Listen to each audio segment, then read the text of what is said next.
Ma'am, please start. Good morning, everybody, and welcome back to the second day of webinar on Iswar Chandra Vidyasagar, organized by Ananda Mohan College. I would like to request Dr. Atrey Mukherjee, the organizing secretary of this webinar, to summarize the yesterday's session and give a brief introduction about today's session. Atrey, please. নমস্কার, উপস্থিত শ্রদ্ধেয় principal sir Ananda Mohan কলেজের doctor প্রদীপ Kumar Maiti, আইকিউসি coordinator doctor Sandipan Sen, আমন্ত্রিত শ্রদ্ধেয় বক্তারা গতকালের এবং আজকের, এবং উপস্থিত সমস্ত অংশগ্রহণকারী এবং আমার প্রিয় সহকর্মীরা। বাংলা নবজাগরণের অন্যতম রূপকার, বাংলা গদ্যের প্রথম শিল্পী পণ্ডিত ঈশ্বরচন্দ্র বিদ্যাসাগরের দ্বিশত জন্মবার্ষিকী উপলক্ষে আনন্দমোহন কলেজ আয়োজিত দুদিন ব্যাপী ন্যাশনাল ওয়েবিনারের আজ দ্বিতীয় তথা শেষ দিন। গতকালের শ্রদ্ধেয় বক্তা অধ্যাপক অমিয় প্রসাদ সেনের আলোচনায় আমরা তৎকালীন সমাজ ব্যবস্থায় বিদ্যাসাগরের বিধবা বিবাহ আন্দোলন, পুরুষদের বহু বিবাহ এবং নারীদের বাল্য বিবাহ রদ আন্দোলনের বিভিন্ন অজানা তথ্য সম্বন্ধে অবগত হয়েছি। অপর বক্তা শ্রদ্ধেয় অধ্যাপক শক্তিসাধন মুখোপাধ্যায় ডিরোজিও ও বিদ্যাসাগরের স্মৃতিরক্ষার দর্পণে বাঙালি জাতির ভূমিকা নিয়ে যে আলোচনা করেন তা আমাদের সমৃদ্ধ করেছে। আজ ওয়েবিনারের দ্বিতীয় তথা শেষ দিনে বক্তা হিসেবে আমরা যে তিনজন শ্রদ্ধেয় ব্যক্তিত্বকে আমাদের মধ্যে পেয়েছি তাঁরা হলেন শ্রদ্ধেয় অধ্যাপক পবিত্র সরকার, প্রাক্তন ভাইস চ্যান্সেলর, রবীন্দ্রভারতী বিশ্ববিদ্যালয়; শ্রদ্ধেয় শ্রীযুক্ত আশিস লাহিড়ী, বিখ্যাত লেখক এবং রেনেসাঁ স্কলার; শ্রদ্ধেয়া doctor Debjani Sengupta, associate professor of English, Indraprastha college for women, new Delhi. আমি কলেজের আইকিউএসি কোঅর্ডিনেটর এবং এই ওয়েবিনারের কনভেনার তথা প্রধান উদ্যোক্তা ডক্টর সন্দীপন সেনকে অনুরোধ করব অনুষ্ঠানের নিয়ম অনুযায়ী আমাদের প্রথম বক্তা শ্রদ্ধেয় অধ্যাপক পবিত্র সরকারের পরিচিতি প্রদান করে আজকের অনুষ্ঠানের মূল পর্ব শুরু করতে। স্যার।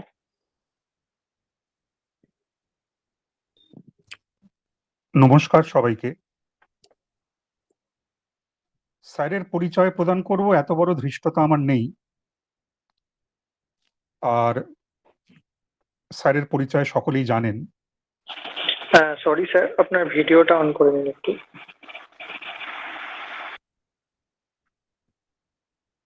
হ্যাঁ, নমস্কার। স্যারের পরিচয় প্রদান করব এত বড় ধৃষ্টতা আমার নেই, আর স্যারের পরিচয় সকলেই জানেন। তিনি বিখ্যাত মানুষ। আর আমি গতকাল ওয়েবিনারের প্রথম দিনে যেমন বলেছিলাম যে I will be very economical about my introduction to the speakers because all of them are very well known and all of them are very eminent scholars and eminent speakers.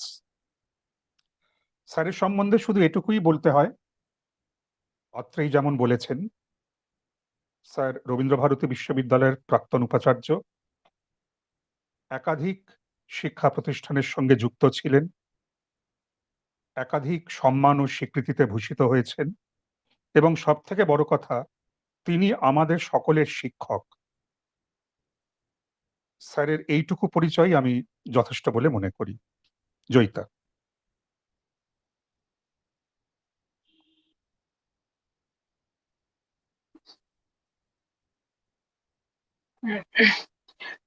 এবার আমাদের প্রথম বক্তা প্রফেসর পবিত্র কুমার সরকারকে অনুরোধ করছি sir, please আপনি start করুন।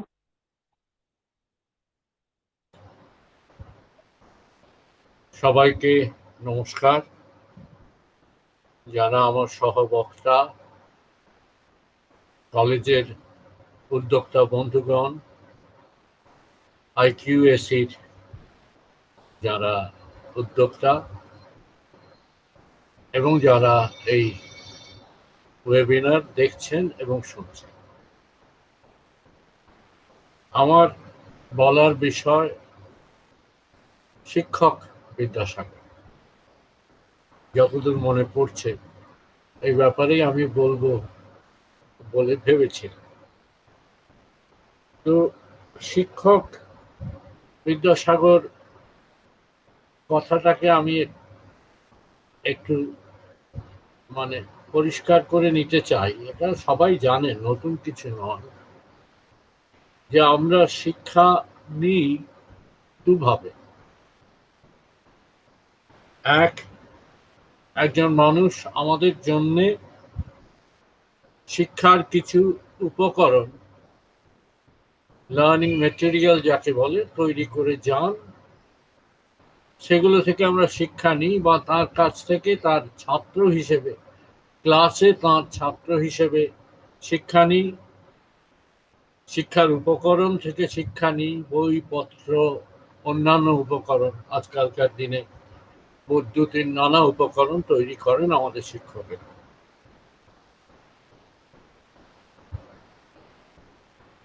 আর দ্বিতীয় যে শিক্ষাটা নিই, এটাও এক ধরনের পাঠ আমি বলবো।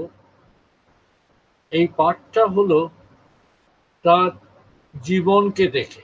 অর্থাৎ বিদ্যাসাগর যদি একটি গ্রন্থ না লিখতেন, বিদ্যাসাগর যদি অধ্যাপনা না করতেন, আমার তো তার অধ্যাপনা শোনবার বা দেখার সুযোগ হওয়ার কোনো সম্ভাবনা নেই।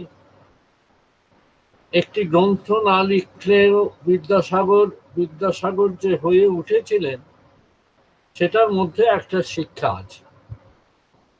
সেটা পাঠ একদিক থেকে আক্ষরিকভাবে, কারণ তার জীবনী আমরা পাঠ করি, তার নিজের লেখা স্বরচিত জীবন চরিত্র থেকে আরম্ভ করে অন্যের লেখা অজস্র জীবনী, প্রশংসা, অপ্রশংসা, ঐতিহাসিকভাবে বিচার বিশ্লেষণ, সমালোচনা, এইগুলো পাঠ করে তার গ্রন্থ, তার অধ্যাপনার অভিজ্ঞতাকে সম্পূর্ণ বাদ দিয়ে এক ধরনের শিক্ষা আমরা পাই।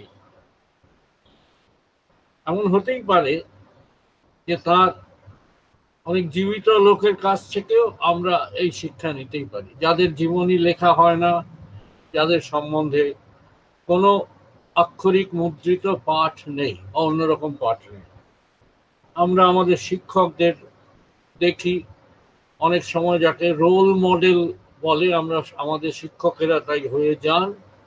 হয়তো তাদের জীবনী কেউ লিখবেন না, আমরা দেখব আমাদের ক্লাস করার অভিজ্ঞতা থেকে, তাকে দেখে আমরা এক ধরনের পাঠ তৈরি করব, প্রত্যক্ষ পাঠ। তা থেকে শিক্ষা নিয়ে আমরা বা আমাদের সন্তানেরা, অনেকের ক্ষেত্রে এটা হয়েছে যে আমি এইরকম হব, এরা আমার রোল মডেল। তো বিদ্যাসাগর সেইভাবে একটি রোল মডেল হয়ে উঠেছেন।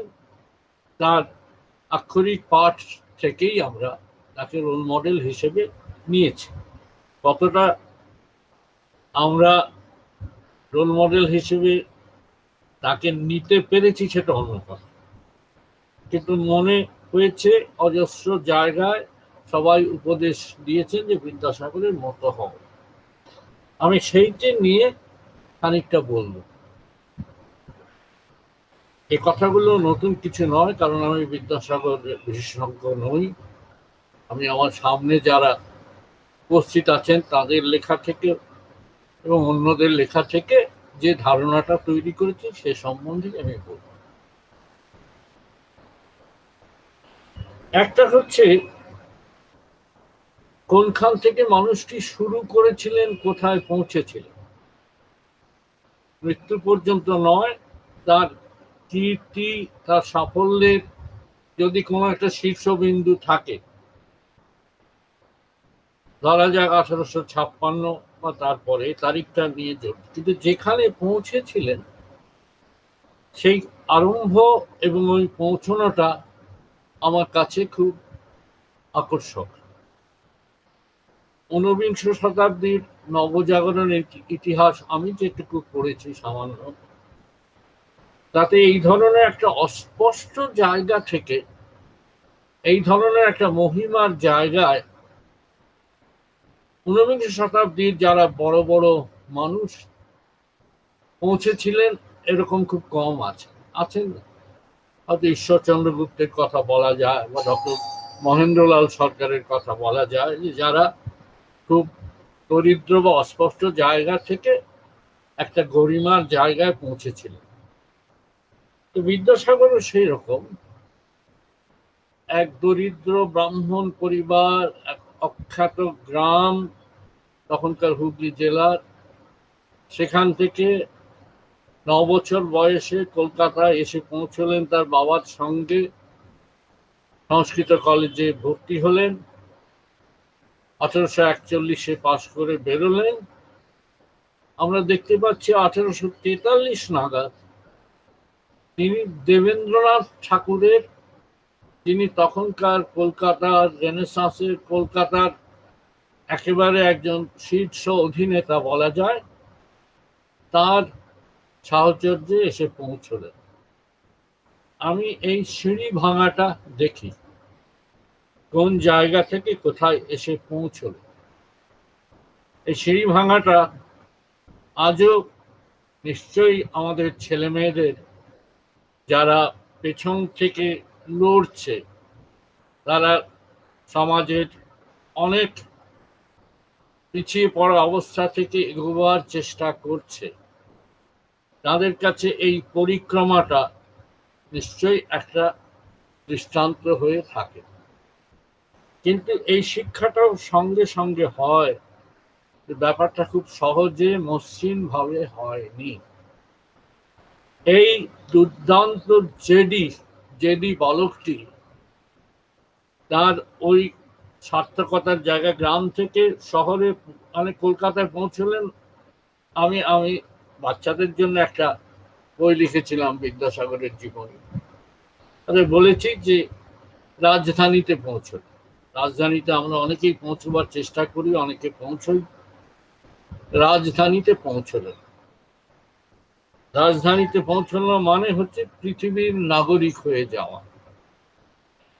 এই ব্যাপারটা ঈশ্বরচন্দ্র অনুভব করেছিলেন কিনা আমি জানি না, কিন্তু আস্তে আস্তে আস্তে আস্তে সংস্কৃত কলেজে তার সাফল্যের দ্বারা এই যে জেদের যে পরিক্রমা, যে জীবনীর তথ্যগুলো আমরা সবাই জানি, কিভাবে পরিশ্রম করতেন, রান্না করতেন, কাঠ কাটতেন, তরকারি কুটতেন, মশলা বাটতেন, তা থেকে আরম্ভ করে হেঁটে হেঁটে কলেজে যাওয়া, রাত্রি কিভাবে জাগতেন, পড়াশোনা কিভাবে করতেন, বাবা কিভাবে শাসন করতেন, এই শাসন, পরিশ্রম, নিষ্ঠা, একাগ্রতা এবং প্রচণ্ড জেদ, এই সবকে সম্বল করে একজন মানুষ এগোচ্ছেন, সিঁড়ি ভেঙে ভেঙে ওপরে উঠছেন। আমরা সিঁড়ির ওপরের ধাপে তখনকার মতো 1843 নাগাদ দেখতে পেলাম বিদ্যাসাগর পৌঁছেছেন তত্ত্ববোধিনী পত্রিকার লেখার এক ধরনের সম্পাদক মণ্ডলীর সদস্যের মতো। অক্ষয় কুমার দত্ত সম্পাদক, বিদ্যাসাগর লেখা দেখছেন। এই পরিক্রমাটা প্রথমে আমাকে এক ধরনের শিক্ষা দেয়, কোথা থেকে কোথায় পৌঁছানো যায় এবং কোথা থেকে কিভাবে কোথায় পৌঁছানো যায়, কিভাবে প্রশ্নটাও জরুরি। বিদ্যাসাগর তখনও পর্যন্ত এমন কিছু লেখেননি যা সাধারণ বাঙালি পড়েছে, কিন্তু চোখে পড়েছে অনেকে। ঈশ্বরচন্দ্র গুপ্তের চোখে পড়েছিল 1840 নাগাদই সংবাদ প্রভাকরে ঈশ্বরচন্দ্র বিদ্যাসাগরের বাংলা লেখার তিনি কৃতিত্বের কথা বলেছেন সংবাদ প্রভাকরে, এবং বোধহয় ঈশ্বরচন্দ্র গুপ্তই দেবেন্দ্রনাথ ঠাকুরের সঙ্গে বিদ্যাসাগরের পরিচয় করিয়ে দিয়েছে। তো প্রথমে আমাকে এই যে শিক্ষা দেয় কিভাবে কোথায় পৌঁছানো যায়, বিদ্যাসাগর তাঁর ব্যক্তিগত জীবনে কিভাবে এই পরিক্রমা করেছিল। দ্বিতীয় শিক্ষা যেটা দেয় যে একটা দার্শনিক তাত্ত্বিক অবস্থান, উচ্চশিক্ষিতরা আমরা সাধারণভাবে বেশিরভাগ ক্ষেত্রে জ্ঞান চর্চায় নিমগ্ন থাকি, জ্ঞান চর্চা প্রকাশ করি আমাদের গ্রন্থাদিতে, কিন্তু সেই সঙ্গে সঙ্গে ঈশ্বরচন্দ্র বিদ্যাসাগর কিভাবে মানবিক অবস্থানে এসে পৌঁছলেন, অর্থাৎ মানুষও তার কাছে খুব গুরুত্বপূর্ণ হয়ে উঠল। আমাদের যারা তথাকথিত লেখাপড়া শিখি, বিদ্যার একেবারে উচ্চ স্থানে পৌঁছই, তাদের সঙ্গে মানুষের বিচ্ছেদ অনেক সময় ঘটে যায়। মানুষের বলতে আত্মীয় স্বজনের নয়, কিন্তু আমাদের যে সাধারণ মানুষ, দরিদ্র মানুষ, এটা ঊনবিংশ শতাব্দীতে হয়নি তা নয়, ঊনবিংশ শতাব্দীতে হয়েছিল। আমি মনে করি যে যারা ইয়ং বেঙ্গল ছিলেন তাদের মধ্যেও এক ধরনের সাধারণ মানুষের সঙ্গে এক ধরনের বিচ্ছেদ ঘটেছিল। শক্তি সাধন হয়তো রেগে যাবে, আমার মনে হয় এটা একটা ঘটনা। বিদ্যাসাগর অন্যদের থেকে আলাদাভাবে রামমোহন, দ্বারকানাথ, দেবেন্দ্রনাথ, পরে বঙ্কিমচন্দ্র, আমি জানি না তাদের কতজনের এই সাধারণ মানুষের সঙ্গে এইরকম একটা স্বাভাবিক যোগাযোগ তৈরি হতে পেরেছিল।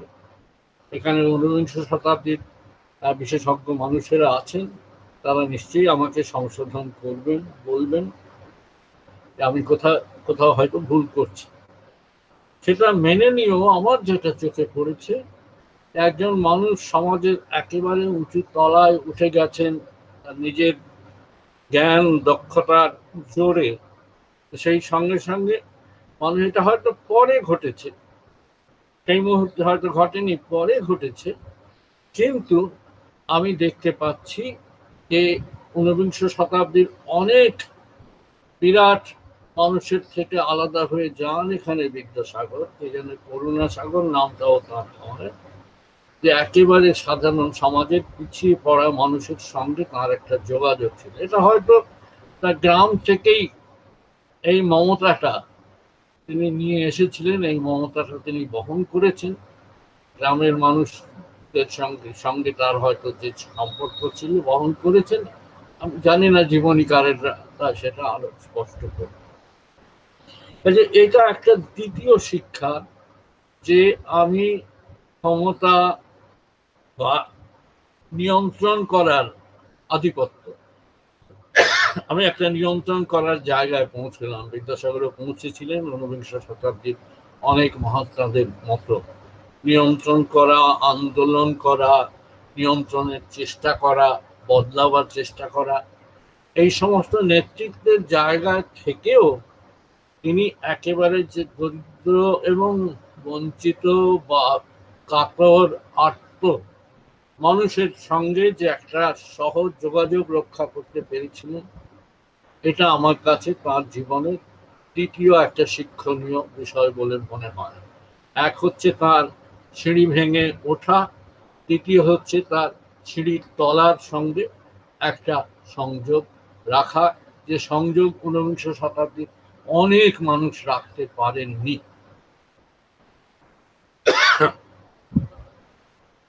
এই শিক্ষা সঙ্গে সঙ্গে যেটা নিশ্চয়ই আশিস বাবু বললেন, যে আমি মনে করি, তাও সবাই মনে করেন, নতুন কিছু নয়, যে বিদ্যাসাগরের যে ঈশ্বর চিন্তা, ধর্মাচরণ, ঈশ্বর ভাবনা, আমি বলি নাস্তিকতা, হয়তো তার বন্ধু অক্ষয় কুমার দত্তের খানিকটা প্রভাব ছিল, একই বছরে জন্মেছিলেন দুজন, একই সঙ্গে কাজ করেছেন। তো এইটাকে তিনি স্থানান্তরিত করেছিলেন, স্থানচ্যুত করেছিলেন তাঁর মানবিকতার দ্বারা। এবারে ওই কথাগুলো আমি বলবো না যেগুলো বহুশ্রুত কথা, যে হ্যাঁ তিনি শিক্ষা বিস্তারের প্রচুর চেষ্টা করেছেন, নারী শিক্ষা থেকে আরম্ভ করে সাধারণভাবে শিক্ষা বিস্তারের চেষ্টা করেছেন। এগুলো বহু চর্চিত, বহু লিপিবদ্ধ, তালিকাভুক্ত। কটা স্কুল করেছিলেন, স্কুল ইন্সপেক্টর হিসেবে কি করেছিলেন, নর্মাল স্কুলে কি করেছিলেন, সংস্কৃত কলেজে কি করেছিলেন, সে সম্বন্ধে আমি দীর্ঘ বক্তৃতা দেব না। দ্বিতীয় একটা যে আত্মসম্মানের পাঠ, যেটা আমার চোখে পড়েছে, হ্যাঁ তখনকার ইংরেজ সরকারের সঙ্গে তাকে এক ধরনের আপোষ করে চলতে হয়েছিল। সংস্কৃত কলেজ সরকারি প্রতিষ্ঠান, এক ধরনের আপোষ করে চলতেই হয়েছিল, এবং সরকারের তিনি প্রিয়পাত্র হয়ে উঠেছিলেন খোসামুদের দ্বারা নয়, প্রিয়পাত্র হয়েছিলেন তার নিজের যোগ্যতার দ্বারা। তার উপর ইডেন সাহেব হোক, মার্শাল সাহেব হোক, এরা সকলে নির্ভর করতেন। বাংলার শিক্ষা ব্যাপারে কোনো বিষয়ে জানতে হলে বা বিচার চাইতে হলে বিদ্যাসাগরের কাছে তারা আসছেন, এবং বিদ্যাসাগর নিজের মতো করে ওই সব কথা আপনারা জানেন, সিলেবাস কি হবে, তাদের বেদান্ত ইত্যাদি, কেন ফলস ফিলোসফি, এই সমস্ত কথা মধ্যে আমি যাচ্ছি না। কিন্তু তার মধ্যেও আমি দেখি যেটা যে শিক্ষা বিস্তারের মধ্যে তার নিজের যে ওই যে আমি বলবো সুস্থ নাস্তিকতা, যতই তিনি ওই শ্রী দুর্গা শরণম লিখুন বা যা করুন, আশিসবাবু নিশ্চয়ই এ সম্বন্ধে বিস্তারিত ভাবে বলবেন, তার নাস্তিকতা, মন্দিরে না যাওয়া, পূজা আর্চার পাঠ না রাখা, বাড়িতে দেবতা ইত্যাদি না রাখা, এইসব কথা বহু সকলেরই জানা। কিন্তু এই নাস্তিকতার ব্যাপারটা আমাদের চোখে লাগে যেটা, যে তার বইগুলোতে যখন আসে, যে কি করে যার সিলেবাসে গ্রামের পাঠশালা থেকে শুরু করে সংস্কৃত কলেজ পর্যন্ত সিলেবাসে যেখানে বিজ্ঞানের কোনো পাঠ্য ছিল না, সেখানে এই লোকটি যখন পাঠ্য বই, এবার তার টেক্সটে আমি কিছু কিছু আসছি, তার লার্নিং মেটেরিয়াল, তার পাঠ্য সামগ্রী প্রস্তুত, সেখানে কিভাবে তিনি বিজ্ঞানীদের কথা লিখলেন, সাধু সন্ন্যাসীদের কথা না লিখলে বিজ্ঞানীদের কথা লিখলেন, গণিতবিদের কথা লিখলেন, হার্শেলের কথা লিখলেন, নিউটনের কথা লিখলেন, এবং জীবন চরিত থেকে শুরু করে ঋজুপাঠ সমস্ত বইয়ের মধ্যে এই তথ্যগুলো চলে এলো। এবং ওইগুলো ঈশ্বর টিশ্বর বোধোদয়ে আগে ছিল কি ছিল না এটা নিয়ে তারা জানেন, পরে ঈশ্বর যোগ করা হয়, কিন্তু ঈশ্বর সম্বন্ধে যে কথাগুলো আছে তার মধ্যে আমি একটুখানি সবিরোধ দেখি, মনে হয় অন্য মনস্ক ভাবে লেখা। ঈশ্বর তার চোখ নেই, কান নেই, তিনি চৈতন্য স্বরূপ বলার পরেও তিনি সবই জানেন, সবই দেখছেন, এই ধরনের কথা চলে আসে। আমার মনে হয় নেহাত দায়ে পড়ে ঈশ্বরচন্দ্র এই কথাগুলো লিখেছিলেন, এবং তারপরে বিজ্ঞান সম্বন্ধে তার যে আমি বলবো অতি মনস্কতা, এই অতি মনস্কতার কোত্থেকে এলো, কিভাবে এলো, সেটা নিশ্চয়ই বিশেষজ্ঞরা এখানে আছেন, তারা ভালোভাবে বলবেন। আর একটা তুচ্ছ ব্যাপারে আমার মনে হয় আমরা তার কাছ থেকে, তার জীবন থেকে শিক্ষা নিতে পারি আর না পারি, এটা আমি বলেছি বিতর্কমূলক, সকলে স্বীকার নাও করতে পারে।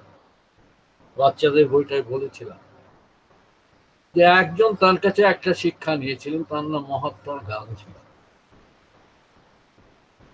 মহাত্মা গান্ধী 1905 সালে ইন্ডিয়ান নেশন পত্রিকাতে বিদ্যাসাগর সম্বন্ধে একটি প্রবন্ধ লিখেছিলেন।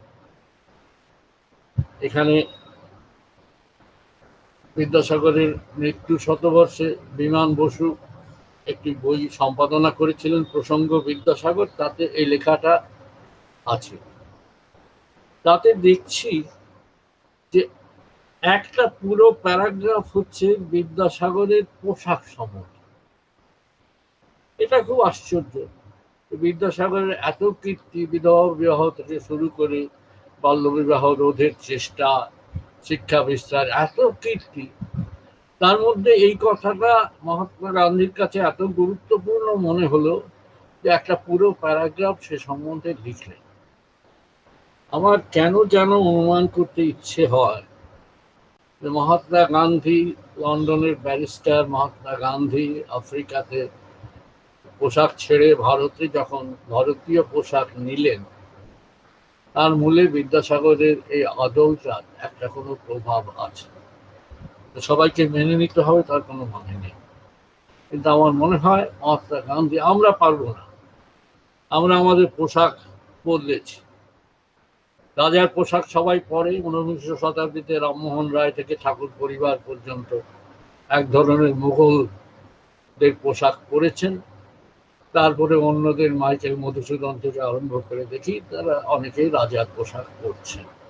আমরাও রাজার পোশাকে অভ্যস্ত হচ্ছি। পোশাক নিয়ে আমার কোনো বাড়াবাড়ি নেই। পোশাকটা যে দেশের জলবায়ু যেরকম এবং যা নিয়ে স্বাচ্ছন্দ্য বোধ করবে সে পোশাক সে পরতে পারে, এটা তার গণতান্ত্রিক অধিকার।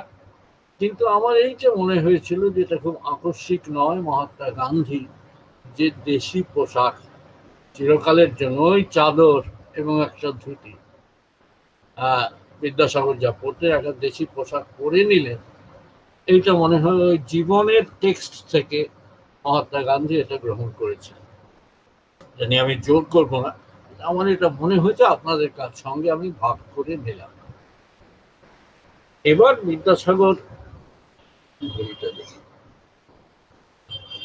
বিদ্যাসাগর এর যে পাঠ প্রস্তুত করলেন, যে পাঠ্য, তাকে তো নানা ভাগে ভাগ করা যায়।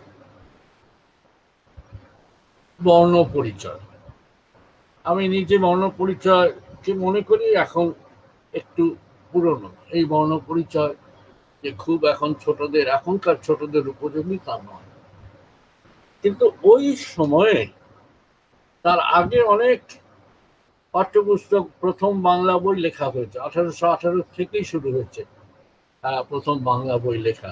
পাদ্রীরা লিখেছেন এবং কখনো কখনো সে বিভৎস গদ্য তারা লিখেছে। বিদ্যাসাগরের গদ্য ধাপে ধাপে ধাপে ধাপে, যাকে বলে গ্রেডেড, যাকে বলে, সেই ধাপে ধাপে ধাপে ধাপে হয়েছে। আমি তার ভাষাতাত্ত্বিক বিশ্লেষণে যাব না, অন্যত্র আমি সেটা করেছি। তাতে পড়ার ওপর জোর দেওয়া হয়েছে, সেটাও দেখেছি আমরা। ভালো ছেলে, এইটা নিয়ে একসময় খুব বিতর্ক হয়েছিল, আপনারা জানেন। বিদ্যাসাগর ঔপনিবেশিক, দাসত্ব বলবো না, ঔপনিবেশিক বশ্যতা মেনে ভালো ছেলের একটা স্টিরিওটাইপ তৈরি করবার চেষ্টা করেছেন। গোপাল হচ্ছে সেরকম। যিনি এই কথাটা বলেছিলেন তিনি অবশ্যই এটাও দেখেছেন যে বিদ্যাসাগর নিজে ওই রাখালের ধরনেই ছিলেন। বিদ্যাসাগরের বয়স যখন হয়েছে তখনও কিন্তু এই গুন্ডামির স্বভাব যায়নি বিদ্যাসাগর। সংস্কৃত কলেজে যখন অধ্যাপক ছিলেন তখন ছেলেরা ঢিল ছুঁড়ে মারামারি করছে দেখে সংস্কৃত কলেজের ছেলেদের তিনি উৎসাহ দিয়েছেন, আরো মার ঢিল ছুঁড়ে। তাহলে এই বিদ্যাসাগরের মধ্যে একটা গুন্ডা স্বভাব ছিল ছেলেবেলা থেকেই, সেটা আমরা দেখি। কিন্তু সেই স্বভাবটা আমরা যেমন তার পোশাকটা অনুকরণ করতে পারিনি, সেই স্বভাবটাও আমরা সবাই অনুকরণ করতে পারিনি, কিন্তু ওই যে গোপাল, এই গোপালের জন্য বিদ্যাসাগর খুব অপরাধী হয়ে গেলেন কারো কারো কাছে, যে না, ঔপনিবেশিক বশ্যতা, কেরানি তৈরি করা, সব মেনে চলবে, কোন রকম প্রতিবাদ করবে না, সাত চড়ে রা কাটবে না, এইরকম এক ধরনের বশ্যতার আদল বিদ্যাসাগর তৈরি করছে। এটা আমি অন্যত্রও বলেছি, না, ব্যাপারটা এত সহজ নয়।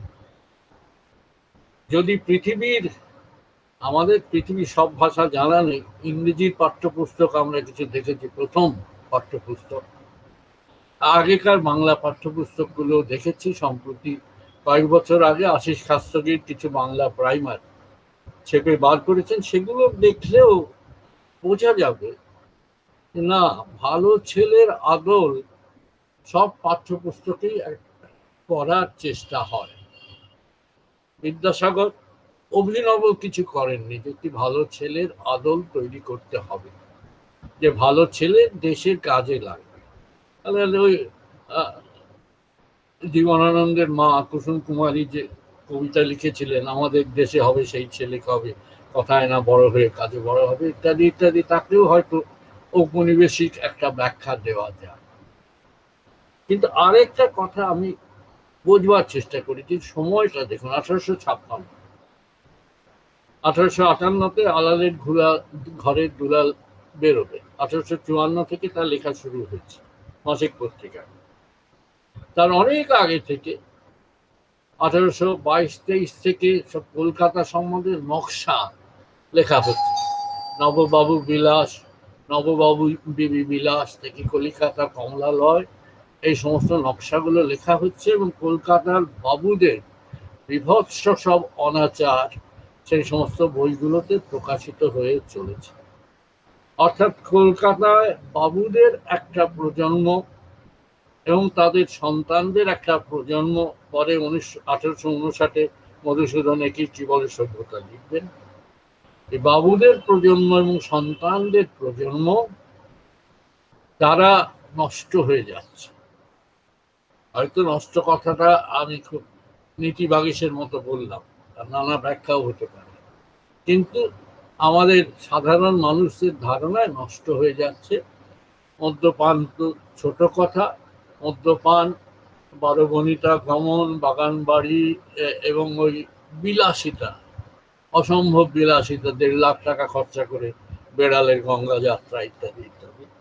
ওই ভবানীচরণ বন্দ্যোপাধ্যায় 9 রকম বাউল লক্ষণ বলেছিলেন, সেই 9 রকম বাউল লক্ষণ দেখা যাচ্ছে এই সময়ে, এই প্রতিবেশে। পরে দীনবন্ধু লিখবেন শতবার একাদশী, এই প্রতিবেশের মধ্যে একটি ভালো নিষ্ঠাবান, নীতিবাগীশ বলবো না, ভালো ছেলে, তার প্রয়োজনটা উপলব্ধি করা, বিশেষ করে পাঠ্যপুস্তকে, যেখানে সাধারণভাবে তখনকার দিনের পাঠ্যপুস্তকে চরিত্র গঠনের ব্যাপারটায় জোর দেওয়া হতো, সেখানে এই ব্যাপারটাই, গোপালের নির্মাণ কি খুব অস্বাভাবিক? এইটা আমার একটা প্রশ্ন। আমি গদ্যের আলোচনায় যাব না, 33 মিনিট হয়েছে, আর মিনিট 6-7 বলবো। গদ্যের আলোচনায় বঙ্কিমচন্দ্র বিদ্যাসাগরের প্রতি সুবিচার করেননি, আপনারা সবাই জানেন। বঙ্কিমচন্দ্র তার বেঙ্গলি লিটারেচার বলে যে ইংরেজি প্রবন্ধটি আছে, তাতে তিনি তাকে মেয়ার ট্রান্সলেটর বলেছেন, আর তার লেখা বোম্বাস্টিক ইউজেস, এই সমস্ত নিয়ে অর্থাৎ কঠিন কঠিন সংস্কৃত কথা আছে। বঙ্কিমচন্দ্র যেটা ভুল করেছেন আমি বলবো, বিদ্যাসাগরের গদ্য একরকম নয়। বিদ্যাসাগর যখন পোলেমিক্যাল লেখা লেখেন, তার গদ্য একেবারে আলাদা। এমনকি প্রভাবতী সম্ভাষণ বা স্বরচিত জীবনচরিত্রে তার গদ্য আলাদা। আবার যখন সংস্কৃত পাঠ্যগ্রন্থ থেকে অনুবাদ করেন, বেতাল 25 সংস্কৃত থেকে হিন্দি, হিন্দি থেকে বিদ্যাসাগর বাংলা করেছেন, সীতার বনবাস, শকুন্তলা সীতার বনবাস সংস্কৃত থেকে বাংলা করেছে। অনুবাদ তত্ত্ব যারা জানেন তারা জানেন যে অনুবাদে মূল ভাষার একটা প্রভাব থাকে, অনেক সময় থাকা উচিত, কারণ মূল ভাষার টেক্সটের স্বাদটা আসা উচিত অনুবাদের মধ্যে, তার ভাষার স্বাদটাও আসা উচিত। কাজে বেতাল পঞ্চবিংশতি, শকুন্তলা বা সীতার বনবাস, এমনকি ভ্রান্তি বিলাস, জিজ্ঞেস করবেন সে তো মূল ইংরেজি টেক্সট শেক্সপিয়ার, সেটাতে এত সংস্কৃত আসবে কেন?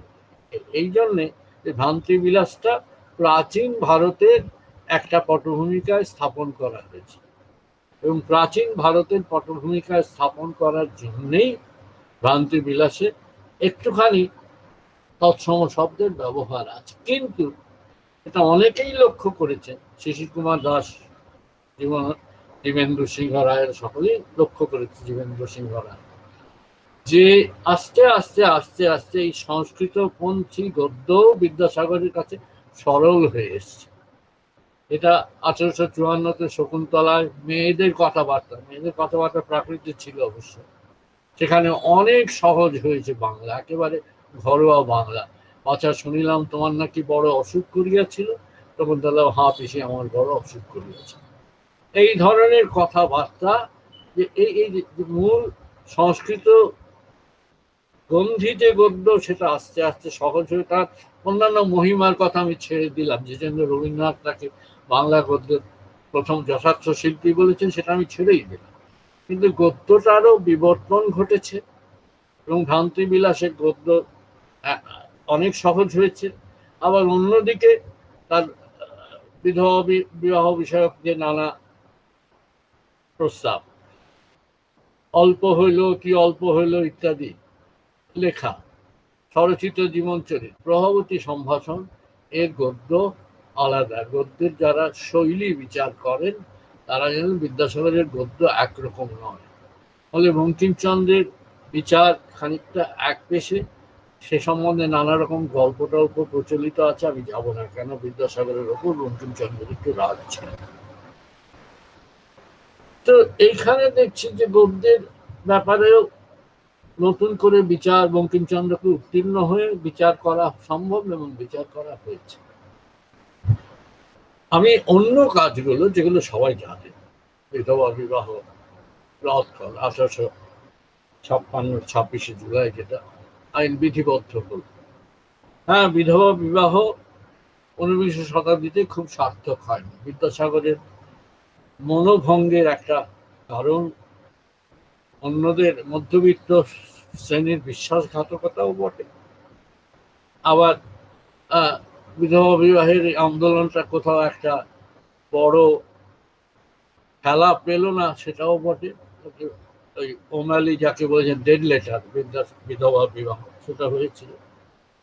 কিন্তু এই যে লড়াইটা, ছাড়বো না, হাল ছাড়বো না, যত রকম বাধা আসুক আমি হাল ছাড়বো না, এবং প্রায় একা, এটা বিদ্যাসাগরের বিরুদ্ধেও বলা যেতে পারে যে তিনি খুব বেশি মানুষকে নিজের দলে টানতে পারেননি, তার একটা বিদ্যাসাগর সম্প্রদায় তৈরি হয়নি, একটা গোষ্ঠী তৈরি হয়নি যারা বিদ্যাসাগরের পেছনে একেবারে পাথরের দেয়ালের মতো দাঁড়াবে, হয়নি। হ্যাঁ, অনেক বন্ধু তাকে সাহায্য করেছে, নানা রকম সাহায্য করেছে, কিন্তু হয়তো হতে পারে যে খানিকটা একা লড়াইয়ের তার ইচ্ছে ছিল। এটা হচ্ছে তার ওই একটা প্রবল আত্মবিশ্বাসের জায়গা। তারপর 1871-72-এর পর থেকে আস্তে আস্তে আস্তে আস্তে তিনি সরে যেতে লাগলেন। এই যে প্রায় একটা ট্র্যাজিক পরিণতি, একা লড়াইয়ের, একা প্রবল যে মানে ইচ্ছার যে প্রায় ট্র্যাজিক পরিণতি, এই পরিণতিটা থেকেও হয়তো আমাদের শিক্ষা নেওয়ার আছে, যে শিক্ষাটা জীবন থেকে আমরা নিই, মানুষটির জীবন থেকে নিই।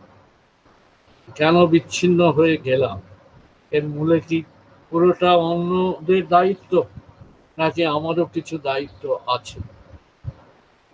আমি বিদ্যাসাগরের মহত্বের জায়গাগুলো যেগুলো খুবই ক্রনিকলড হয়েছে, ইন্দ্রমিত্র বিশেষভাবে করেছেন, ওগুলোতে যায়নি যে অসাম্প্রদায়িকতা,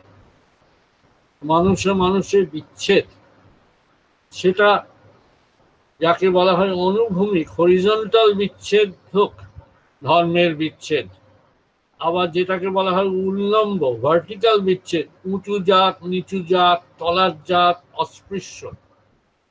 হিন্দু সমাজে তো এই আমাদের ভারতীয় সমাজে তো এই দু ধরনের বিচ্ছেদই প্রায় আছে, দুটো আবার মিশেও যায়।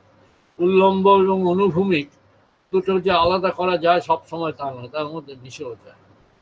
ফলে এই নানান ধরনের বিচ্ছেদকে তিনি ভাঙচুর করে ওই একেবারে কেন্দ্রগত মনুষ্যত্বের কাছে পৌঁছে গিয়েছিলেন। এই শিক্ষাটাও তো আমাদের নেওয়া দরকার বিদ্যাসাগরের জীবন থেকে। আজকের ভারতের পক্ষে যে শিক্ষাটা খুব জরুরি, যেখানে আমরা দুরকম বিচ্ছেদ এখনো দেখি, অনুভূমিক বিচ্ছেদও দেখি সম্প্রদায়ে, আবার উল্লম্ব একটা সম্প্রদায়ের মধ্যে উল্লম্ব বিচ্ছেদও দেখি, বামুন থেকে দলিত পর্যন্ত। এই বিচ্ছেদের সবকটা বিচ্ছেদকে উপেক্ষা করে বিদ্যাসাগর মানুষকে ছুঁয়েছিলেন। তার অজস্র গল্প আছে। তিনি বলতে পারেন এক চর্মকারের দোকানে বসে আছেন বিদ্যাসাগর, কোথাও যাবেন, এক বাবু গাড়ি করে যেতে যেতে তাকে এসে বললেন যে আপনার এখানে বসে থাকার শোভা পায় না। বিদ্যাসাগর বললেন আমার যদি শোভা না হয় তাহলে না পায় আপনি আমার সঙ্গে মিশবেন না। এরকম কথা যিনি বলতে পারেন, হিন্দু মুসলমান নির্বিশেষে যার আপনজন হয়ে ওঠে, অজস্র গল্প, আমি সেসব গল্পের মধ্যে যাব না। এই মানুষটির কাছ থেকে শিক্ষা অঞ্জলি পেতে আমাদের নিতেই হবে। 200 বছর হোক, 2000 বছর হোক, এই মানুষটি তার শিক্ষার সামগ্রিক একরকম বিচার হবে, তার জীবনের আরেক রকম বিচার হবে। এরকম দুটো পাঠ থেকেই আমাদের শিক্ষা গ্রহণ চলবে। তার জীবন পাঠ করব আমরা এবং তার রচনা পাঠ করব। রচনা পাঠ শুধু শিল্পের জন্য নয়, রচনা পাঠের মধ্যে ও যে জীবন বোধ এবং দীক্ষা প্রকাশিত হয়েছে, এই পাঠ আমাদের চলতেই থাকবে। এই কয়েকটি কথা বলে আপনাদের সবাইকে নমস্কার জানিয়ে, শুভেচ্ছা জানিয়ে আমার কথা শেষ করছি।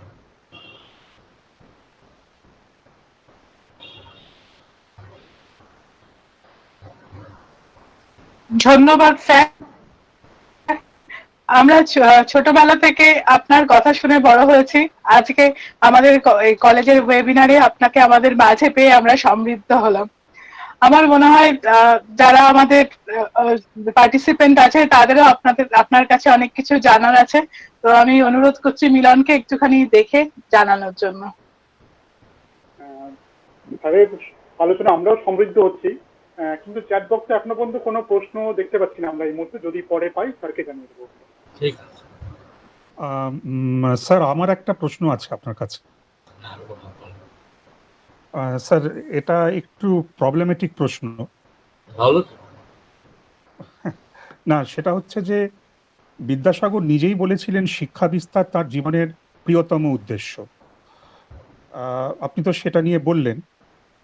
আপনি এটাও বললেন যে বঙ্কিমচন্দ্র চট্টোপাধ্যায় বিদ্যাসাগরের ব্যাপারে খানিকটা অন্যরকম মত পোষণ করতেন।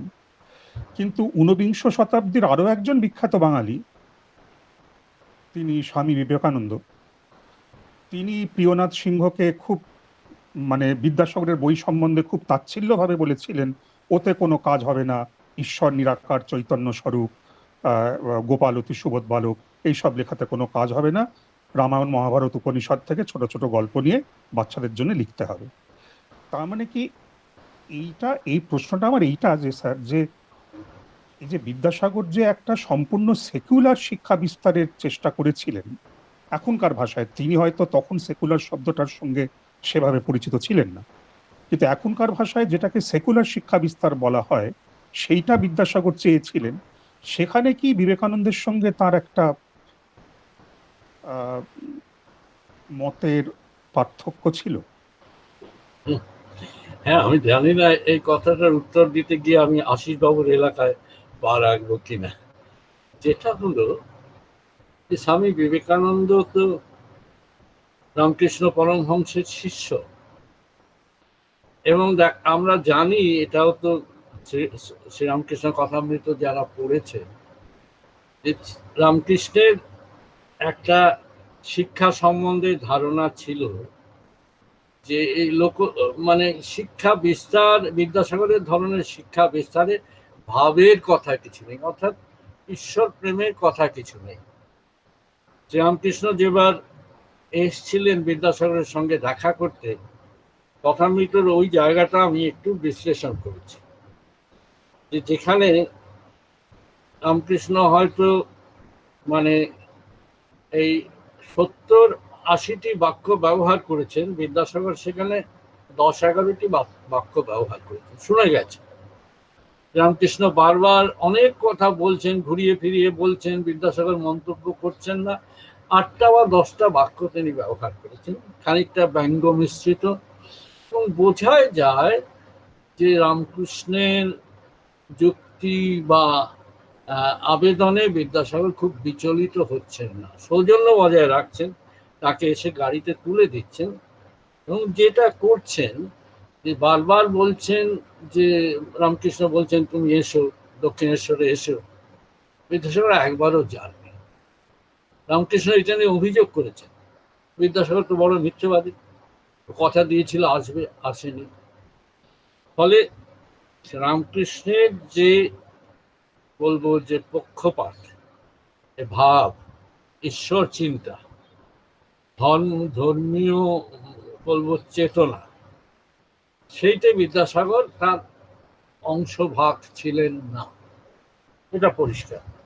স্বামী বিবেকানন্দ বিদ্যাসাগর সম্বন্ধে ভালো কথাও আছে, কিন্তু ওই যে মেট্রোপলিটন স্কুল থেকে তার চাকরি গিয়েছিল ইত্যাদি ইত্যাদি ব্যাপার, এই সমস্ত কারণে বিদ্যাসাগর সম্বন্ধে বঙ্কিমচন্দ্রের যেমন একটুখানি দূরত্ব তৈরি হয়েছিল, বিবেকানন্দেরও হয়তো সেই দূরত্ব খানিকটা তৈরি হয়েছিল, এবং তিনি তখন রামকৃষ্ণের ধারণায় দীক্ষিত।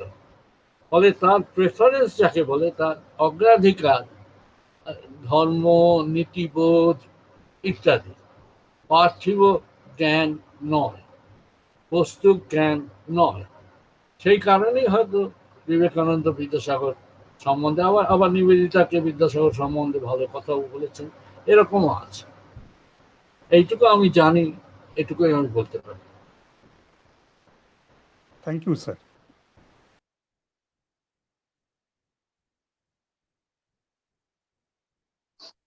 আমরা তাহলে এবার আমাদের অনুষ্ঠানের পরবর্তী পর্যায়ে চলে যাচ্ছি। Our next speaker is Sri Ashish Lahiri, the eminent author and Renaissance scholar. I am requesting Sandipon sir to introduce the speaker.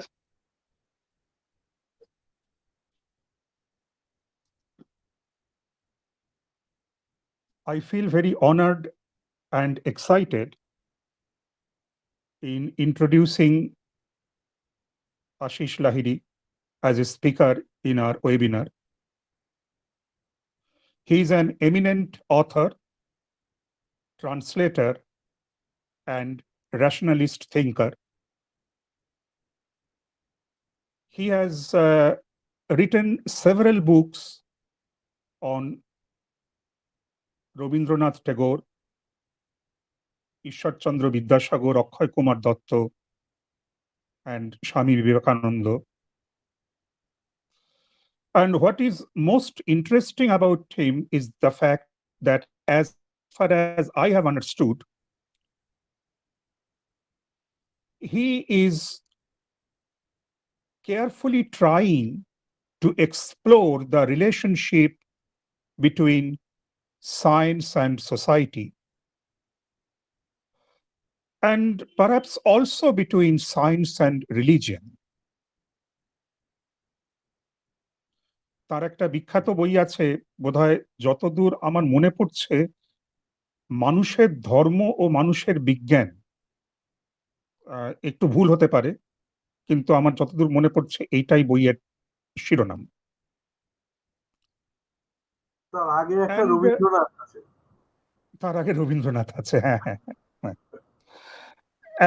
And also, I think that he tries to explore the history of science, and particularly the role of science in the history of development of rationalism and vice versa. So this is, as I have repeatedly said, I'll be very economical about introducing the speakers. So with this, I hand over to Ashish Lahiri. Thank you so much, Shandipan Babu. I'm extremely grateful to have this opportunity to speak before this Assembly of August speakers. And আমি বাংলাতে একটা কথা আগে বলিনি যে আমি বোধহয় বাংলায় লিখলেই ভালো করতাম, কিন্তু সামহাউ আমার ধারণা হয়েছিল এটা একটা ন্যাশনাল সেমিনার, এখানে ওই আমাদের ওই মানে যেটাকে আমি বেঙ্গলিশ বলি, ওই বেঙ্গলিশে বোধহয় বলা উচিত, তো তাই বলছি, আমি একটু ক্ষমা ঘেন্না করে নেবেন। আমার লেখাটার নাম Akshay Kumar Dutta, Vidyasagar and rationalism in Bengal. It may be quite sensible today to raise Popperian doubts about the inductive empiricist methodology propagated by Francis Bacon, and there can be no gainsaying the fact that historically, by showing the inductive method of doing science, Bacon created a whole new epoch. He stood at the interface of medieval science and modern ecumenical science. It was therefore historically reasonable to expect that when Bacon's compatriots came to rule this country, they would like to impose the Baconian scheme on the minds of their subjects. But what happened was the exact opposite.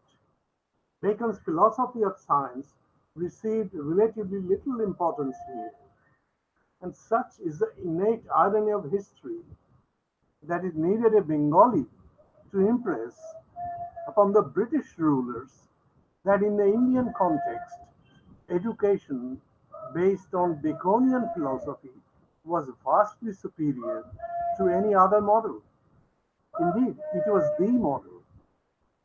In a universally known 1823 letter to Lord Amherst, Ram Mohan Rai wrote how he was initially delighted to learn that the British were planning to introduce education in those useful sciences which were behind the phenomenal progress of the European countries. But when he came to learn that instead of schools for teaching mathematics, natural philosophy, chemistry, and anatomy, eventually nothing more than a Sanskrit school was going to be established, Rammohan was disappointed. Because in such a school, the students, I'm quoting, the students would acquire what was known 2000 years ago with the addition of vain and empty subtleties since produced by speculative men, such as is commonly taught in all parts of India. Rammohan found no use for this education. What modern India needed was science-oriented education based on Bacon's philosophy. He urged, I'm quoting, I beg your lordship will be pleased to compare the state of science and literature in Europe before the time of Lord Bacon with the progress of knowledge made since he wrote.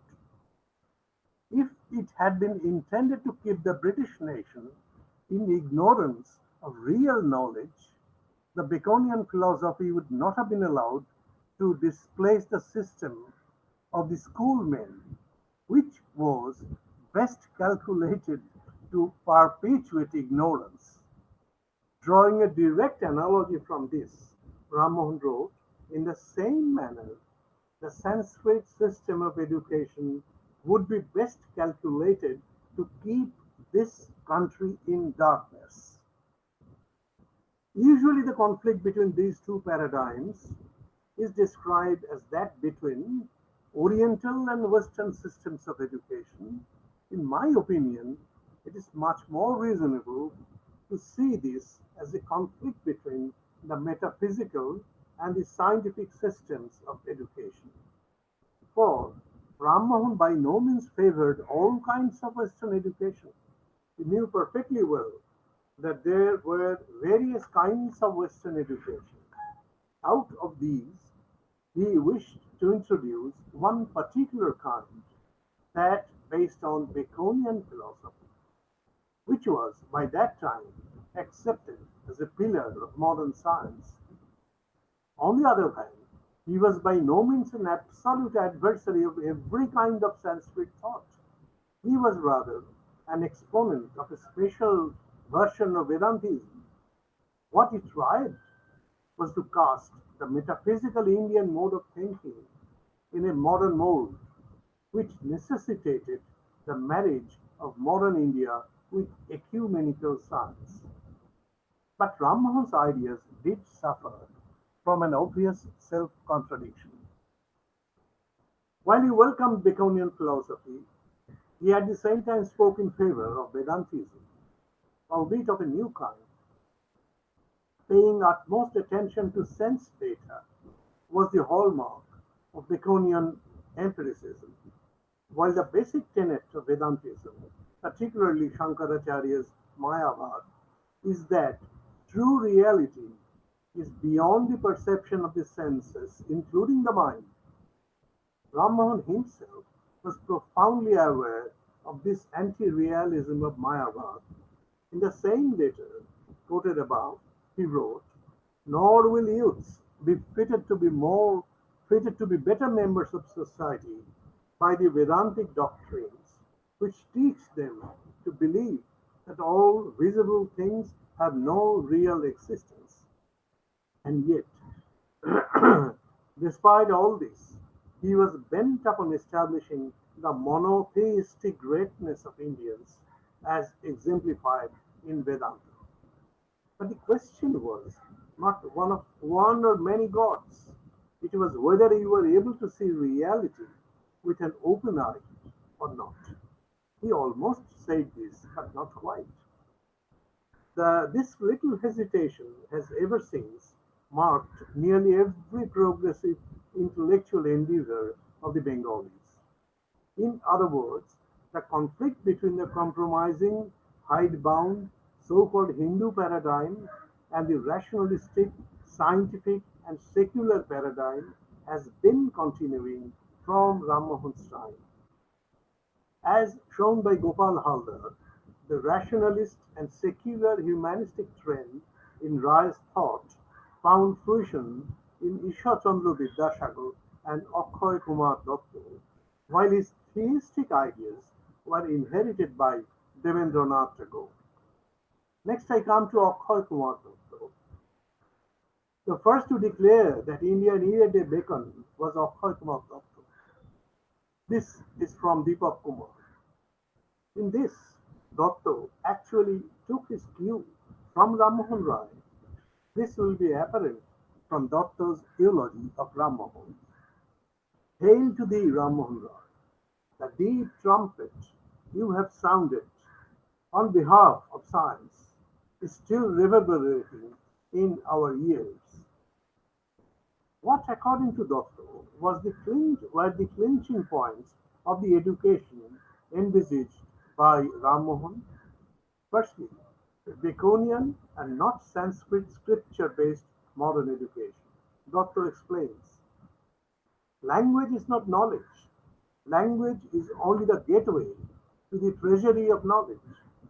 One has to turn the key and open the door to that treasury. So, only that language is adorable and worth learning by all means, that is full of true gems of genuine knowledge. In the very next sentence, he explains what he means by genuine knowledge.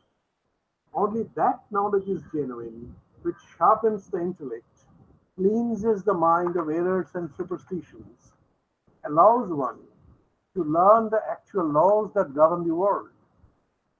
As an end result, this true knowledge allows one to discern and determine one's duties. I'm once again quoting, one must acquire only that kind of knowledge which would enable one to further the maximum good of one's own and of the society at large. Having said so, he expresses the opinion that the Sanskrit-based traditional education was not a suitable coffer for the true knowledge of the time. Once again I quote, deep-seated errors, fancifulness, and superstition are spread all over the Sanskrit scriptures. Those who are well versed in English, French, or German find little of worth in Sanskrit so far as acquiring real knowledge is concerned.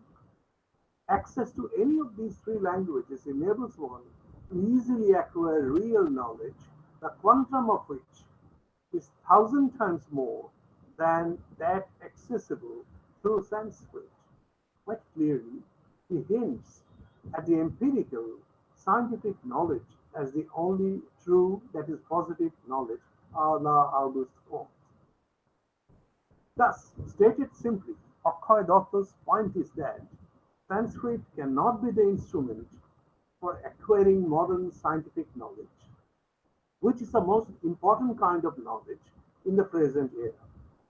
As he understood it, Ram Mohan Roy was the first person in this country to realize and vociferate this.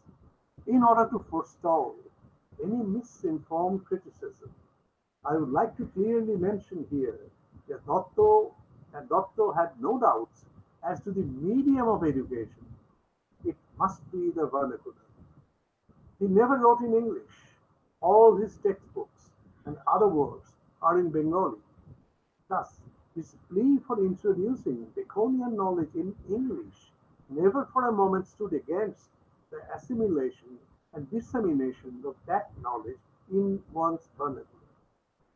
Dotto, who was well versed in both English and Sanskrit and also had a sprinkling of French and German, was by no means against studying Sanskrit. All that he wanted was that Sanskrit should be studied as a special tool for historical studies, for linguistics, even for collecting excellent cures from Indian medicine, but not by any means for studying empirical science. Sanskrit studies should form a specialized domain and not a compulsory part of the general culture. And this is where he walks as eloquent over Ram Mohan. I quote, one trembles in amazement to think of this of his love for science at that distant age. One simply marvels at the fact that at a time when India was virtually steeped in darkness, when Hindu society had perhaps not even heard of such a thing as European science, it was he who expressed such a wonderful affinity and passion for science. Roy, however, believed that India's political future would be bright in the hands of the British. And this is where Dotto, despite being such a great admirer of the former, strongly differed. Although he could not envisage any immediate alternative to the British rule, he was keenly conscious of the all-round ill effect of that rule on every aspect of the Indian society. He wrote, the British have occupied India by ignoble means and are ruling it by ignoble means. Next, I come to a brief sketch of Akhay Kumar Dotto before passing over to Iswar Chandra Vidyasagar. Born at Chupigram near Navadvip, in an orthodox and not very educated Hindu family of moderate means, Akhay Kumar Dotto was exceptionally inquisitive from a very early age.